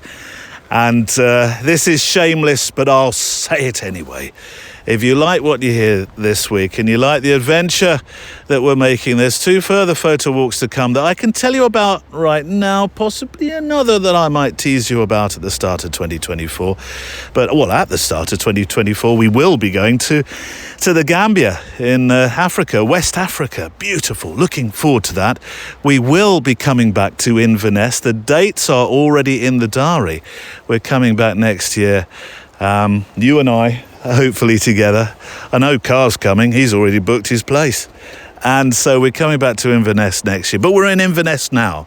And with me, and I've been looking forward to introducing you to the photo walkers with me, is John. John. I might have to dash because the light is just exploding here at the moment. It is, isn't it? We've got a beautiful old Scots pine, bent and buckled and in the back, as there's an amazing mountain with a lock in between. It's just incredible. Any moment you want to go off and photograph it, I won't feel offended at all, because this is what this week's been about. That people can feel that, not suggesting our partners sometimes say, "Come on, John." Yes, sir. Oh, she does. You're not taking pictures again, are you, John? Exactly. Really? Exactly. Haven't you got enough of that? Exactly. Am I sounding like somebody you might know? Yes. No, she doesn't say anything. She just looks at me. Oh, does she? Yeah. But look, partners can sometimes not necessarily be totally with us when we're spending a long time, or go darting off in one direction as you're about to go. If you see that, all the lights, it's looking good, isn't it? We've had so many rainbows this afternoon. It's absolutely untrue, and I've just had a rainbow over the top of that. No. Yes. Yeah. And it's just awesome. With a spot of light on the mountain in the background, it's just... Usually I have a thing about the word awesome. But I think we can attach it to some of the stuff we've seen.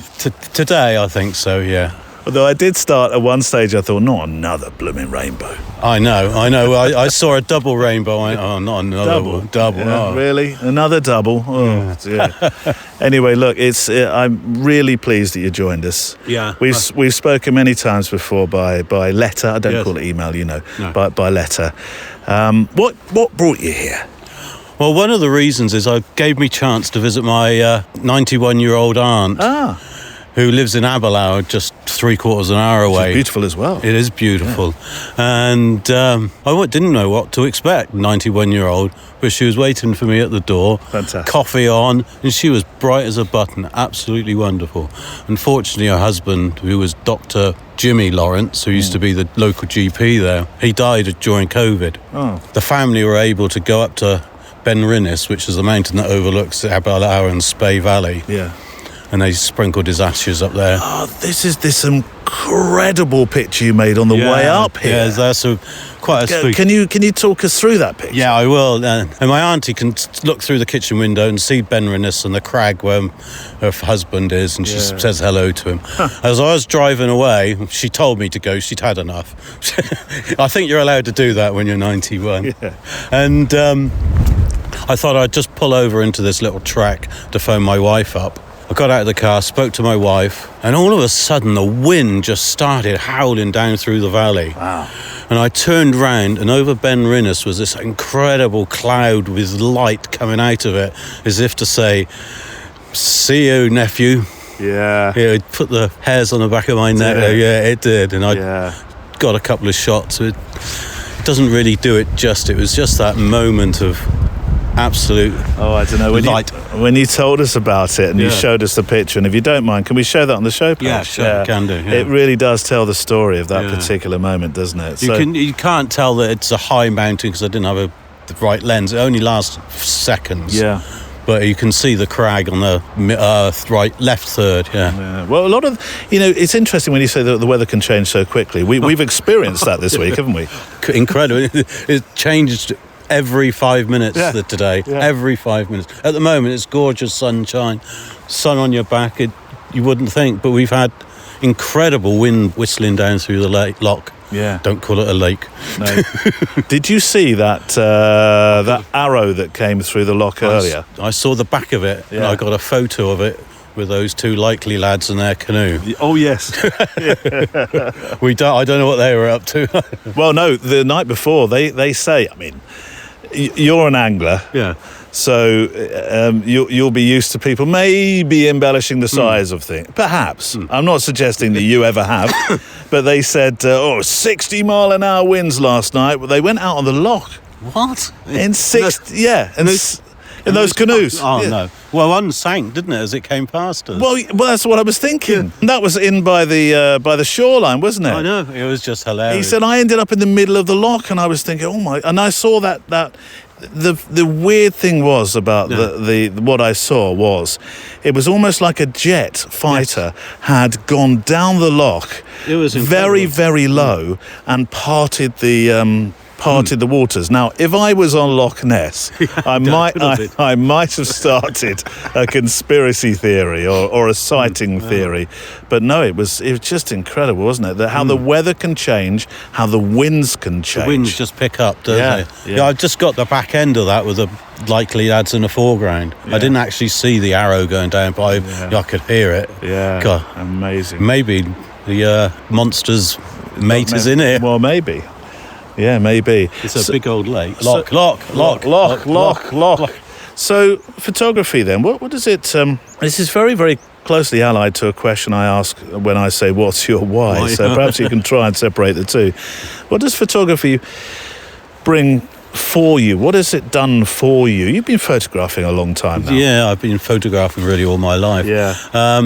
Only got into photographing other than family in the last few years. I did a lot of food photography for 7 years. Yeah. Just food photography, and I couldn't understand why people want to go out, take a picture of a Scots pine, getting soaking wet. I could never understand that, and here I am doing it. Times change. Yeah. Why? Well, a lot of the why is grandchildren and recording there growing up. Yeah. I did, when I first started photographing them, I got tight in and made sure I got the lovely focus on their eyes. But now it's a distance one to show where they are, what they're doing. Yes. Interesting how the style then has changed, isn't it? To show them within their homes. And I wish I had pictures from my youth like that, because it's what mums and dads in my case did, which was get pictures of, their son, but isolate you really from. And then you're left with nothing. I'd have loved to have seen the swirly carpet that we had during the 70s. I always, if we were out anywhere, I always include the thing we went to visit. The castle, the whatever. Yeah. Look at that. I know. Do you know what? You just seen that yet. turn 180. Look at the cloud formation. And it's not an inversion, but it is. Maybe it's. Well, if you squint enough, it might be, but not really. I see something else in the sun as well.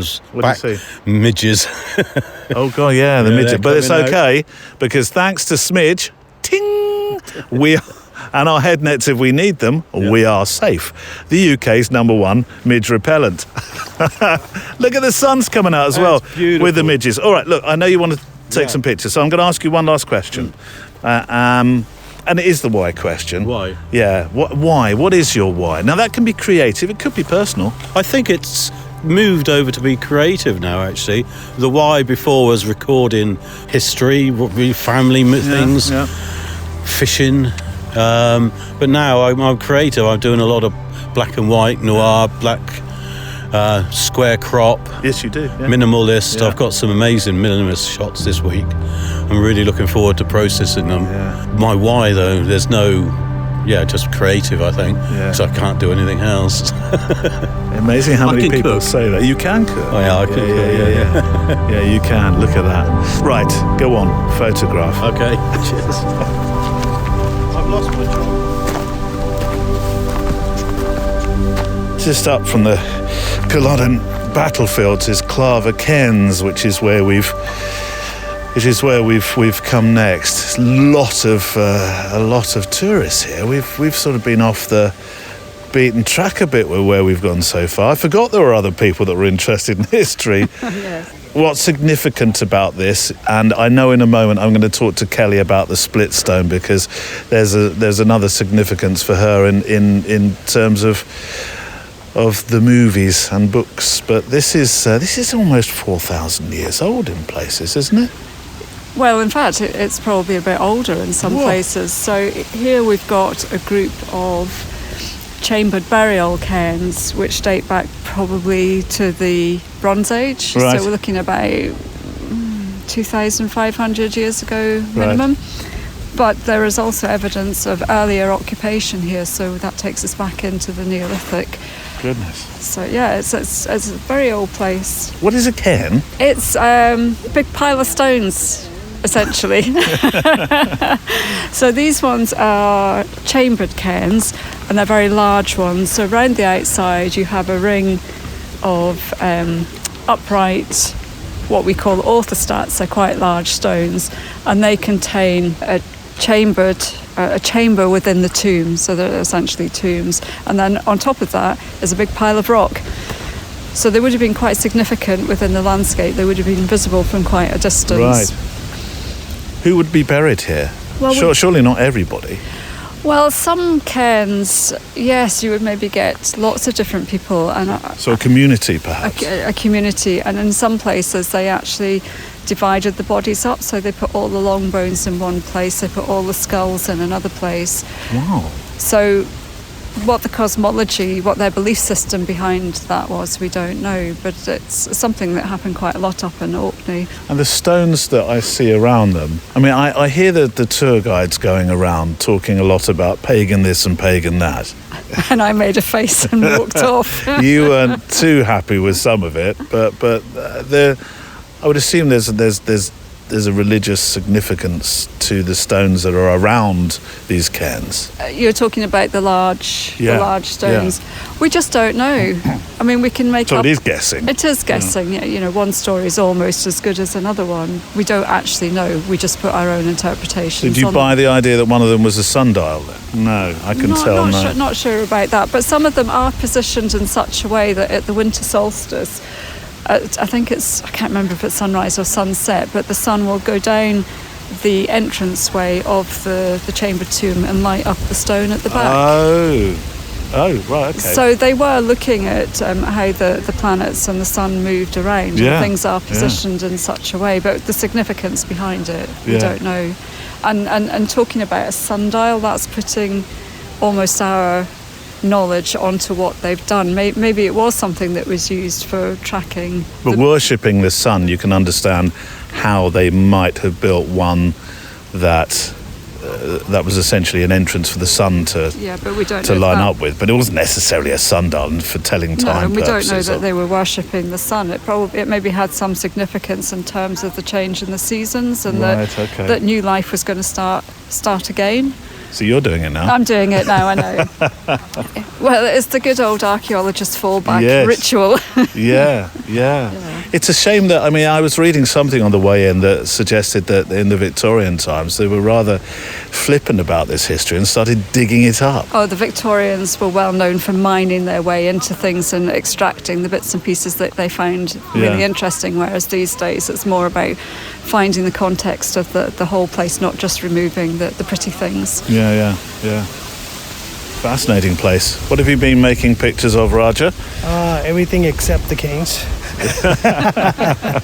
The trees. The trees, Because the trees are fabulous here, aren't they? beautiful, and then it's more the moss, and the lichens on the stones. On the stones, yeah. Those are especially Yeah. great for macro photography. But in general, the construction techniques used like 4,000 years ago was just simply Incredible, isn't it? incredible. Yeah. I've just watched a tourist climb up on one of the cairns and run across the top of it. Yep. Who wants to rugby tackle him first? So, I've been with the official tour guide who tells me it was hit by lightning and that's why it's split. So we are at the split, well, of course, it being split, hang on, I'm going to sound like an expert here. Well, of course, it being split by lightning suggests that, of course, there was something not right going on with it, and the pagans, of course, then worshipped it because of that reason. Anyway, several hundred years later, there was, now you're my expert of Outlander. Outlander, yeah. So I've never seen it, I know of it, I've heard of it. Why is the split stone so important in Outlander? A split stone is where Claire decided to go through the stones. However, no, she fell through the stones. Claire being a character. A character in the book, one of the main characters in the book.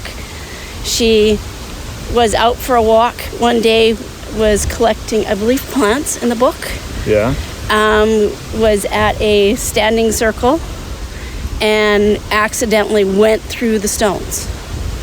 Ended up... As you do. Yes, you do. Yes, you do. Didn't you know? Yeah, I've done that many times. Me too, yeah. So I get out find of work myself in every once in a Tesco, I just fall through the beans, but I don't go back 200 years. Yeah, no, exactly. So it's like 206 years or something in the book. Right. She meets Jamie Fraser, falls in love. Of the Fraser clan? Of the Fraser clan.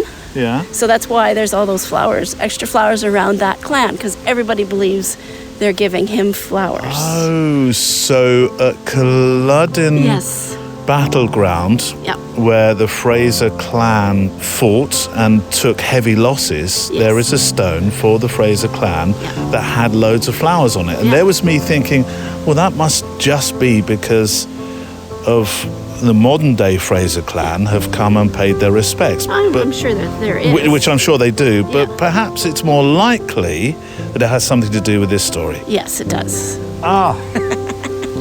That's called filling the gaps. There you go. Isn't it? Yeah. You're supposed to now say, you're welcome. I've been waiting for my moment. But that is interesting, isn't it? Yes. And so this split stone becomes a large part of that story. We're by the side of a road, which perhaps isn't so romantic in terms of sound, but we are in the Highlands looking across to, I don't know what the mountain is, I wish I did, but it's, I'm going to call it Table Mountain because it's flattened out at the top, hasn't it, Kelly? Yeah. Yeah, it is. I'd say. And then in the foreground, we've got this wonderful, lonesome, I'm on me Todd tree. And we're photographing the tree, and look at the sun that's just falling onto the side. And there's a rainbow above it. Although today we've seen so many rainbows, I'm beginning to think that they're a bit penny round here. And so we've got the tree, the sun, the rainbow, Table Mountain, and Kelly. And me. A long way from home. I know, and I'm so delighted you've come across from Canada land. Me too. What part? Alberta, Calgary. Tell me some things about Alberta. It's got mountains. Yep. It's flat. Prairies, I should say, not flat. We have the Calgary Stampede. Yeah. Oh, yeah. Yeah. Horses, cows, people. There's a lot of oil, space. gas. One thing Kelly's been saying the last couple of days is, I can't believe your roads are so tiny. They are, aren't they? They're a bit scary, actually. Kelly's unfortunately got herself a cold while, a Highlands cold while she's been here as well. So what do you normally photograph? What's your thing? That's my thing. I don't know if I truly have a thing. I tend to go in spurts of things. today was mushrooms. Yeah. I got like 50 shots of mushrooms. Yeah. And rainbows. And rainbows, Yeah. yes. And the odd raindrop, too. Yeah, well, we've got a lot of that today. This has been the rainiest day so far, but we are in the Highlands. We are. And it does sound well. Rain. I mean, that song "4 Seasons in One Day" was certainly written for a journey like today's. No, but what at home do you like to photograph? What is it that you go out looking for? I do a lot of birds. Yeah. Spring, summer, fall is very much bird season. And then winter time is very much owl season when I do have a chance to go. But I mean, if I go off and wander downtown somewhere, I don't mind street, kind of learning that. I don't know whether I'm any good at it or not, but it's fun and that's all I count. So you do street photography then of Yeah, people? I do. Yeah. Not loads. Sometimes I like more without the people in the street than I do with the people in the street. Sometimes it's just whatever it is when you go out. It's just when you need to get out and go do something, or you need to find your little corner of the world and everything's quiet and you can just go and photograph. So. We've got one more day to go of this, and then you're flying home. No, a couple of days. A couple of days. Yes. Actually, no, today, tomorrow, and then a half day, so it counts. Yes, Yeah, you're right. At Culloden battlefields, that was quite... I thought you were quite emotional about that. Yeah, I was. Why was that? A totally unnecessary battle. They were just slaughtered. They were guys from up here trying to make their life better, and they just kind of got thrown to the side. There was... they didn't need to do what they did. They didn't need to slaughter them at the end. Just let them go home and work their farms and be happy. Look after their families. They didn't need to do what they did. It's quite a history. You mentioned to me, we had quite a deep conversation actually about the meaning of life in many respects. But you said to me, and at the time I think I hope I didn't sound too dismissive, but I didn't necessarily feel it. But there was, you said, listen, and it was completely quiet in that battlefield. It was. There was very few birds singing. Yeah. What came to mind after we talked about that was Flanders Fields. Was it? Yes, and the larks still sing. I can't remember the exact line, but there was no larks singing. No. I truly believe that anywhere that there was a battle, it's been scarred. Don't matter how many years after the fact. In some way, whether it's through the people, whether it's through the land, whether it's through families bringing down stories saying that this is what happened to us, it's still a scar. Yeah. I don't know if that makes any sense, but that's my thought. It does. You were delighted to find the split stone, weren't you? Yeah, I was. It's such a girl thing, but that's okay. No, I think that's an any person thing. Should we move under the trees because it's starting to rain on us? I was about to... Look, it is. Quick, move. Oh, right down my back. It's an any person thing who loves the book and the is it film or television? It's a television. Yeah, miniseries. Outlander. Yeah, it's a miniseries. Yeah. Yeah. So that was quite a joy to find that, wasn't it? Yeah. And not the big one that everybody was posing around or anything, just that little one at the back. So no, this bit I didn't understand. Oh, okay. And it didn't come across, perhaps I didn't pull it out of our conversation that afternoon very well, but the split stone that I saw, the one that apparently was cut in half by, well, it's believed, by lightning. Whether they can tell or not, by lightning, is not the split stone in Outlander. No, the split stone in Outlander was the one at the very beginning. The Smaller. No, it was the big tablet one at the very front. So it was a split, but in the books they talk about a split stone. Right. So that's my theory that was it. Right. Couldn't be. Who knows? Yeah, gotcha. Yeah. I've been asking everybody what their why is. You know I do that at the end of interviews, and I know I'm looking at your eyes thinking, oh dear, what your why you photograph, what it does for you. It's a creative outlet, to be honest. I can't paint. I can't draw. Maybe I should be braver and try a little bit more, but I don't. But it's also just a way to be calm. Yes, very much. Yeah, without the people around. Like, I mean, if we were all off on our own little directions, we'd all focus on our own little things, right? And you'd zone right out, and that would be your thing. And And that's what I like to do. Love going to go out with people and have coffee and we'll wander around and take photos. Yeah. But for my pure enjoyment is where I can just go out and do it myself. Yeah. Nobody about, just do it. And if I want to take 2 hours and play with a weed, I'm going to take 2 hours and play with a weed. What's this week brought to you? What are the? I'm not going to allow you to say the Splitstone now. Yeah, the photography, but hanging out with folks that we're not all the same style photographers, but we kind of think a little bit the same. Yeah. Getting away from somewhere that's very busy to somewhere where it's quiet. Apart from the traffic. Well, I mean, but that's nothing. That's quiet traffic. It is, isn't it? It is. And just be immersed in it for a week. Yeah.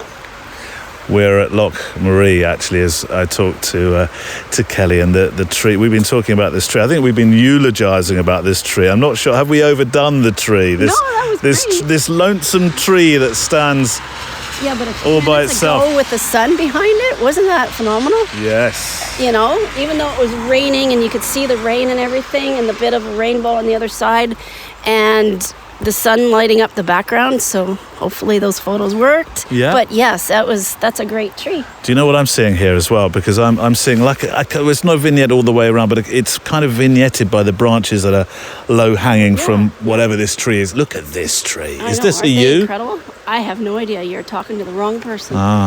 Well, both of us can be in the dark with that one. Beautiful.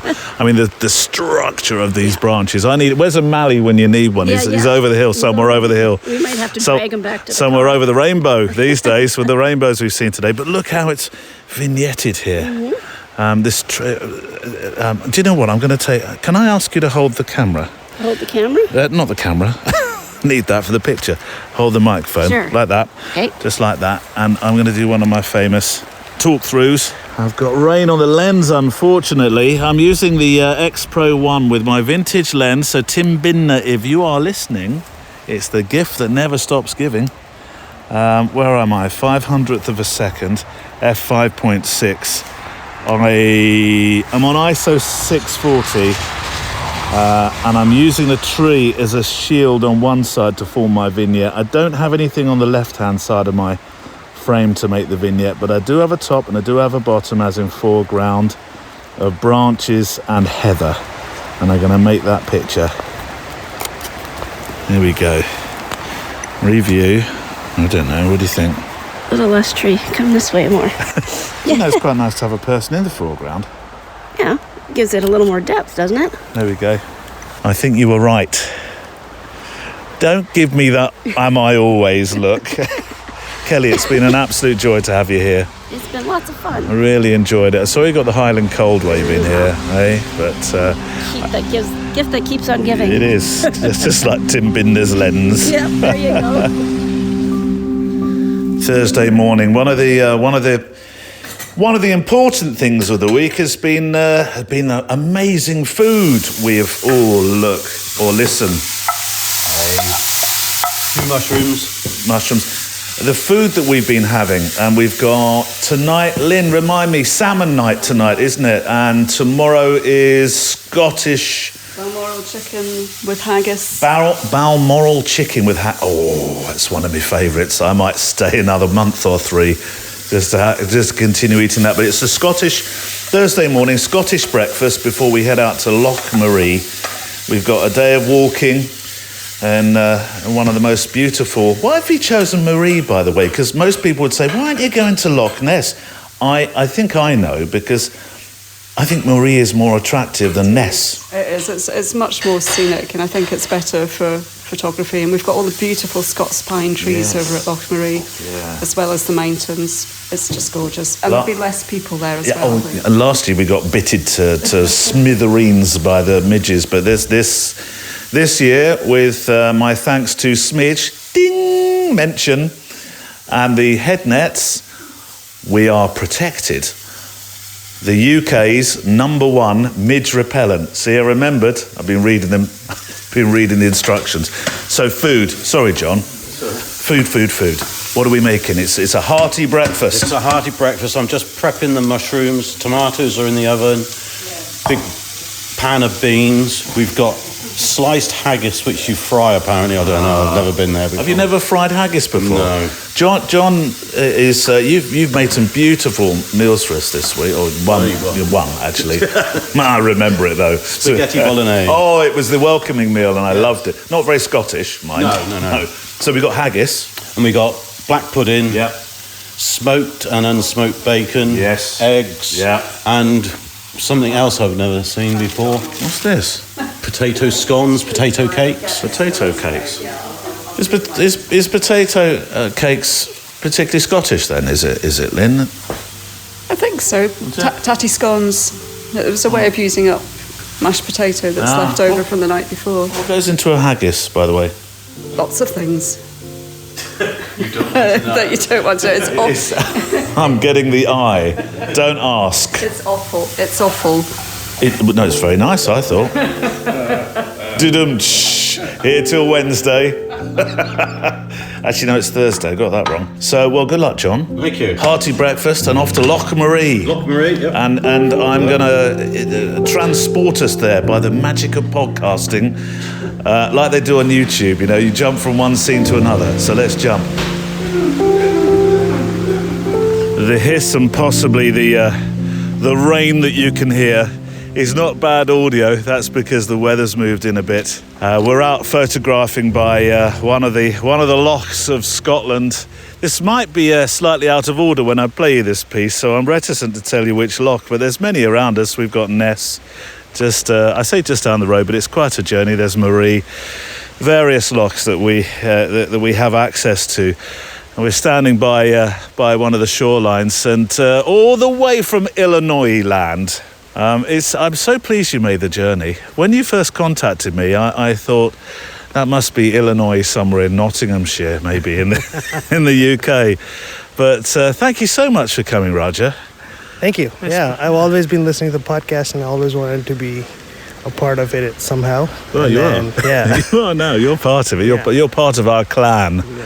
That's probably very pertinent.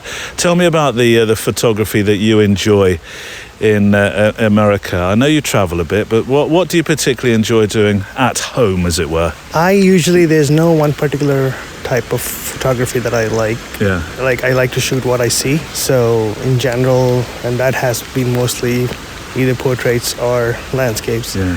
But I also enjoy a lot of sports photography, capturing the moment. Oh, do you? Yeah, so I've done some semi-professional or amateur work for lacrosse tournaments, and then some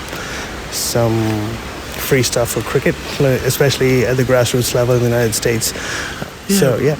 We were talking about cricket because the Indian connection with cricket that we were talking about, and you've been in America now for 17 years. Yeah, nearly 20 years. Yeah. Okay.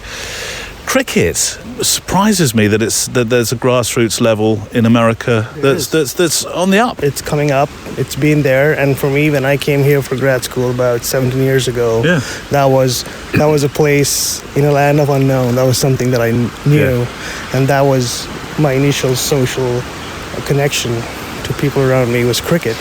And either watching it on TV, or finding some streams online, or even finding a way to play it. In the car, we've had lots of discussions about India. Yeah. India is, and I know it's a bit cliche to say, but I grew up with the program Great Train Journeys of the World with various presenters actually across the years.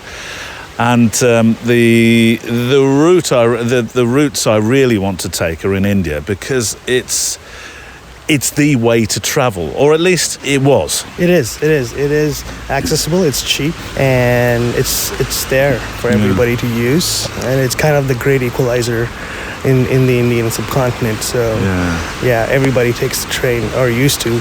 I think now the plane travel is catching up a little bit. It's a little more affordable than what it was before. I know Illinois is home, but home in India is where? Is a state called Andhra Pradesh, and I come from a city on the east coast of India called Vishakhapatnam. Okay. And then the British called it Voltaire, and then Vishakhapatnam became Vizag for them. Right. So So when you're in India, and I know you travel back often, what photographically there takes your fancy? Because there we have We have a cultural difference, a visual difference. So when I go home, and that's the thing though. So I did photography in India a little bit before I moved to the States. I tried to recreate some of the old pictures that I took with my old film SLR, and the landscape has changed so much that some of the spots that were to go for me, especially by the coast, are massively developed. They don't exist anymore, or it's somebody else's private home that I can't go and take a picture anymore. Yeah, especially at the coast. But some do still exist, and then I do want to like have a compare and contrast, like 20 years ago how it looked versus now. But that's one of the projects that I'm still kind of in its infancy. I'm kind of like flushing out the details, like how do I want to do this? But the one thing that I'm actually doing right now is taking portraits of my family when I visit, so that I have something to compare. Excellent. Good. So I kind of like, I have a small key light that I take, and then I take one flash, portrait with like a 50mm lens, and then I want to compare it over time. Yeah. Well, we talk so often about portraits of family being important.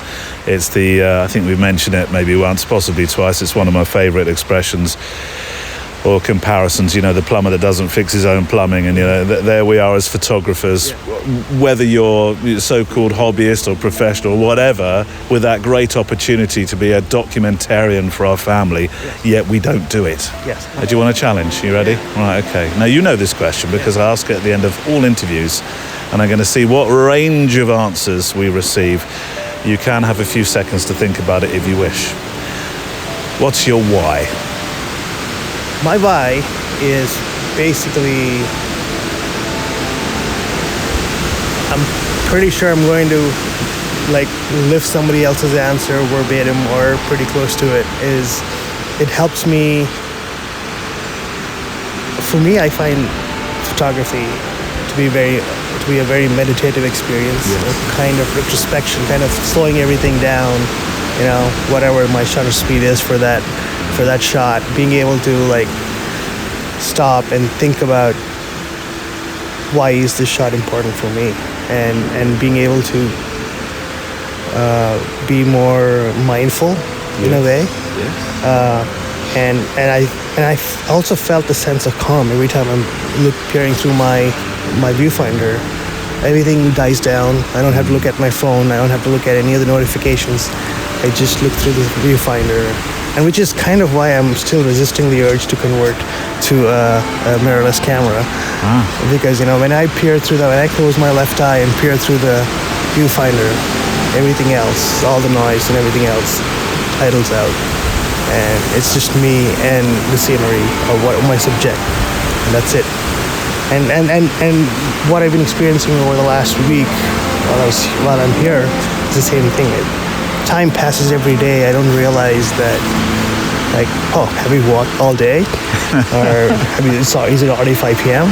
And that tells you that you've been totally immersed in your. And the other day, my phone was giving me a notification saying that your phone use has dropped by 80% in the last 5 days. Really? Yeah. I only check I go home, check my messages, and call my family and making sure that they're okay. And that's pretty much it. And my thanks to all those who took part this week in our Photowalk retreat in Scotland. We are coming back next year, and I'm thoroughly looking forward to it. We end the final day. We're in Cromarty, which is it's a wonderful fishing village with a dark history, which you will find out as if you're an extra miler about, because I'm taking a photo walk here. We're a day late with the extra mile this week. It's been a busy week, I can tell you. So we're a little bit late releasing the photo walk, and we're a tinsy bit late by a day to release the extra mile. But I'm actually taking a walk, and I thought I'd try something. I don't think we've done this. I know I take pictures on the photo walks that I take, but I'm actually making a photo walk with some history on my famous clipboard. Yes, it came away with me, and I'm taking you with me on that walk with my camera, and there will be a special show page which you will have secret access to. So I don't know why I did that. So that's coming up. And that's it for this year's Scottish retreat. We've had a fantastic time. I've really enjoyed you joining us. And, I hope you followed the story as we've been going along. I did say right at the start of the show, you'd need to fill in some gaps. And I hope that worked for you. Cromarty is where we end up. And extra milers will get an opportunity to hear, as I say, the walk that I make. It's a fabulous village, and as I say, it has a dark history. But equally, it has a juxtaposition which involves, oil rigs. Actually, you can drive down a street as you enter Cromarty, and you'll say, "Oh, there's the post office. There's the pub. There's the house. There's what's that? An oil rig at the end of the street. What's that doing here?" And at the moment, I'm looking at said oil rig, which is probably, I don't know. I mean, you could swim that from, I'm not going to try, by the way, but you could swim that. But it's got these, in the background, you've got the Highlands, and you've got this very mean-looking cloud. Standing affront it is this red, orangey legged oil rig, which is either here to be decommissioned or be serviced. So I'll get a picture of that. Let me get a picture of it. That'll be my final image for today. Hold on. Let's put my notes down there. I could probably do with a longer focal length. I'm using my X Pro 1. 500th of a second, f8, ISO, what are we on? ISO 400, here we go. The juxtaposition of an oil rig at the bottom of the street. Right, let's have a play-out song for this week. And I did think I was going to go for something very clearly Scottish, but I haven't done that. I've done something that I think suits the majesty of the place, the Highlands, these wonderful scenes that we've driven through, that we've climbed, that we've walked. So I've chosen a piece of music called Earth, and it's by Geordie Dalmau. And there's a slightly, Eastern feel to it, perhaps. But I think it's going to work really well with what I'm planning to do. I want to play you some words from Mally Davis, who has been with us this week. And my thanks to all those that joined us. We had Judith, we had Justin, we had Kelly, we had Lynn, we had John, we had Raja, and we had... that's it, isn't it? Oh yes, Mally, our friend, Mally Davis, he of the trees. And I want to play you just a few words from the talk that he gave us. A talk called Treedom. Can you see what he did there? And I'm going to play a few more pieces in over the coming weeks on the Extra Mile show. But I thought we'd finish this week with this wonderful song called Earth. And I play you just a few moments from Mally Davis as the music plays us out and we have a chance to think about where we've travelled this week together on the programme. Episode 400, can you believe that? 400 episodes. Mally said something at the start of his talk, which I found very profound. I found actually his talk, certainly, and I mean this genuinely, one of the best talks on not just landscape actually, it's stretched into other genres as well. One of the best talks, one of the most authentic talks from the heart that I've sat through photographically. And I really genuinely do mean that as well. And at the start, and I'm going to use this as this week's PS, so I'll see you next week. We'll be back for episode 401, and I'll leave you with this thought from Mally, the first words that he started his talk with. And it was this: photography, he said, is about bursts of aesthetic awakenings. There's connection, isn't there, in the landscape? There's connection with nature, and they have meaning, and their meanings are personal to each and every one of us. Pilgrimage is a big word, but I think in landscape photography, and I know we're not all landscape photographers, it does become a bit of a pilgrimage. It becomes something that's deep and soulful and full of meaning. It features a lot man-made objects in my work because I think nature, beauty, combination of man-made objects, what it gives us, and this image is in because it isn't perfect, it's got raindrops all over it. And like today, we'll all have them shots. Don't delete them. don't look for perfect. They give character, and we've all got flaws, and that's the photography. It has to have flaws, it has to have meaning, it has to have connection, and all these images have connection to me personally. All these areas we all live in have so much, and it's how you see them, it's how you fall in love with them. Bursts of bursts of aesthetic awakenings. So it's not about making things for other people, but we should make things because they mean something to us, and then we pass that on.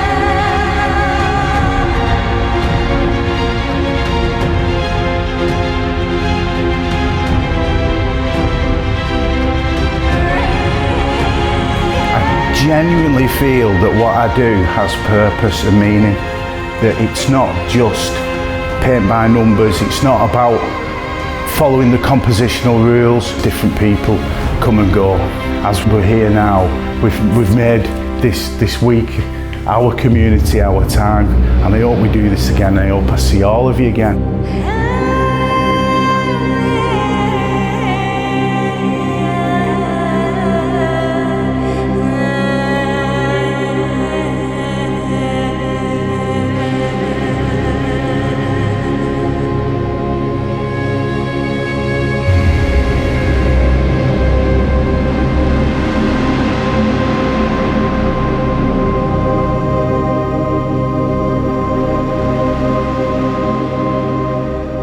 The Photowalk is a Loading Zone production.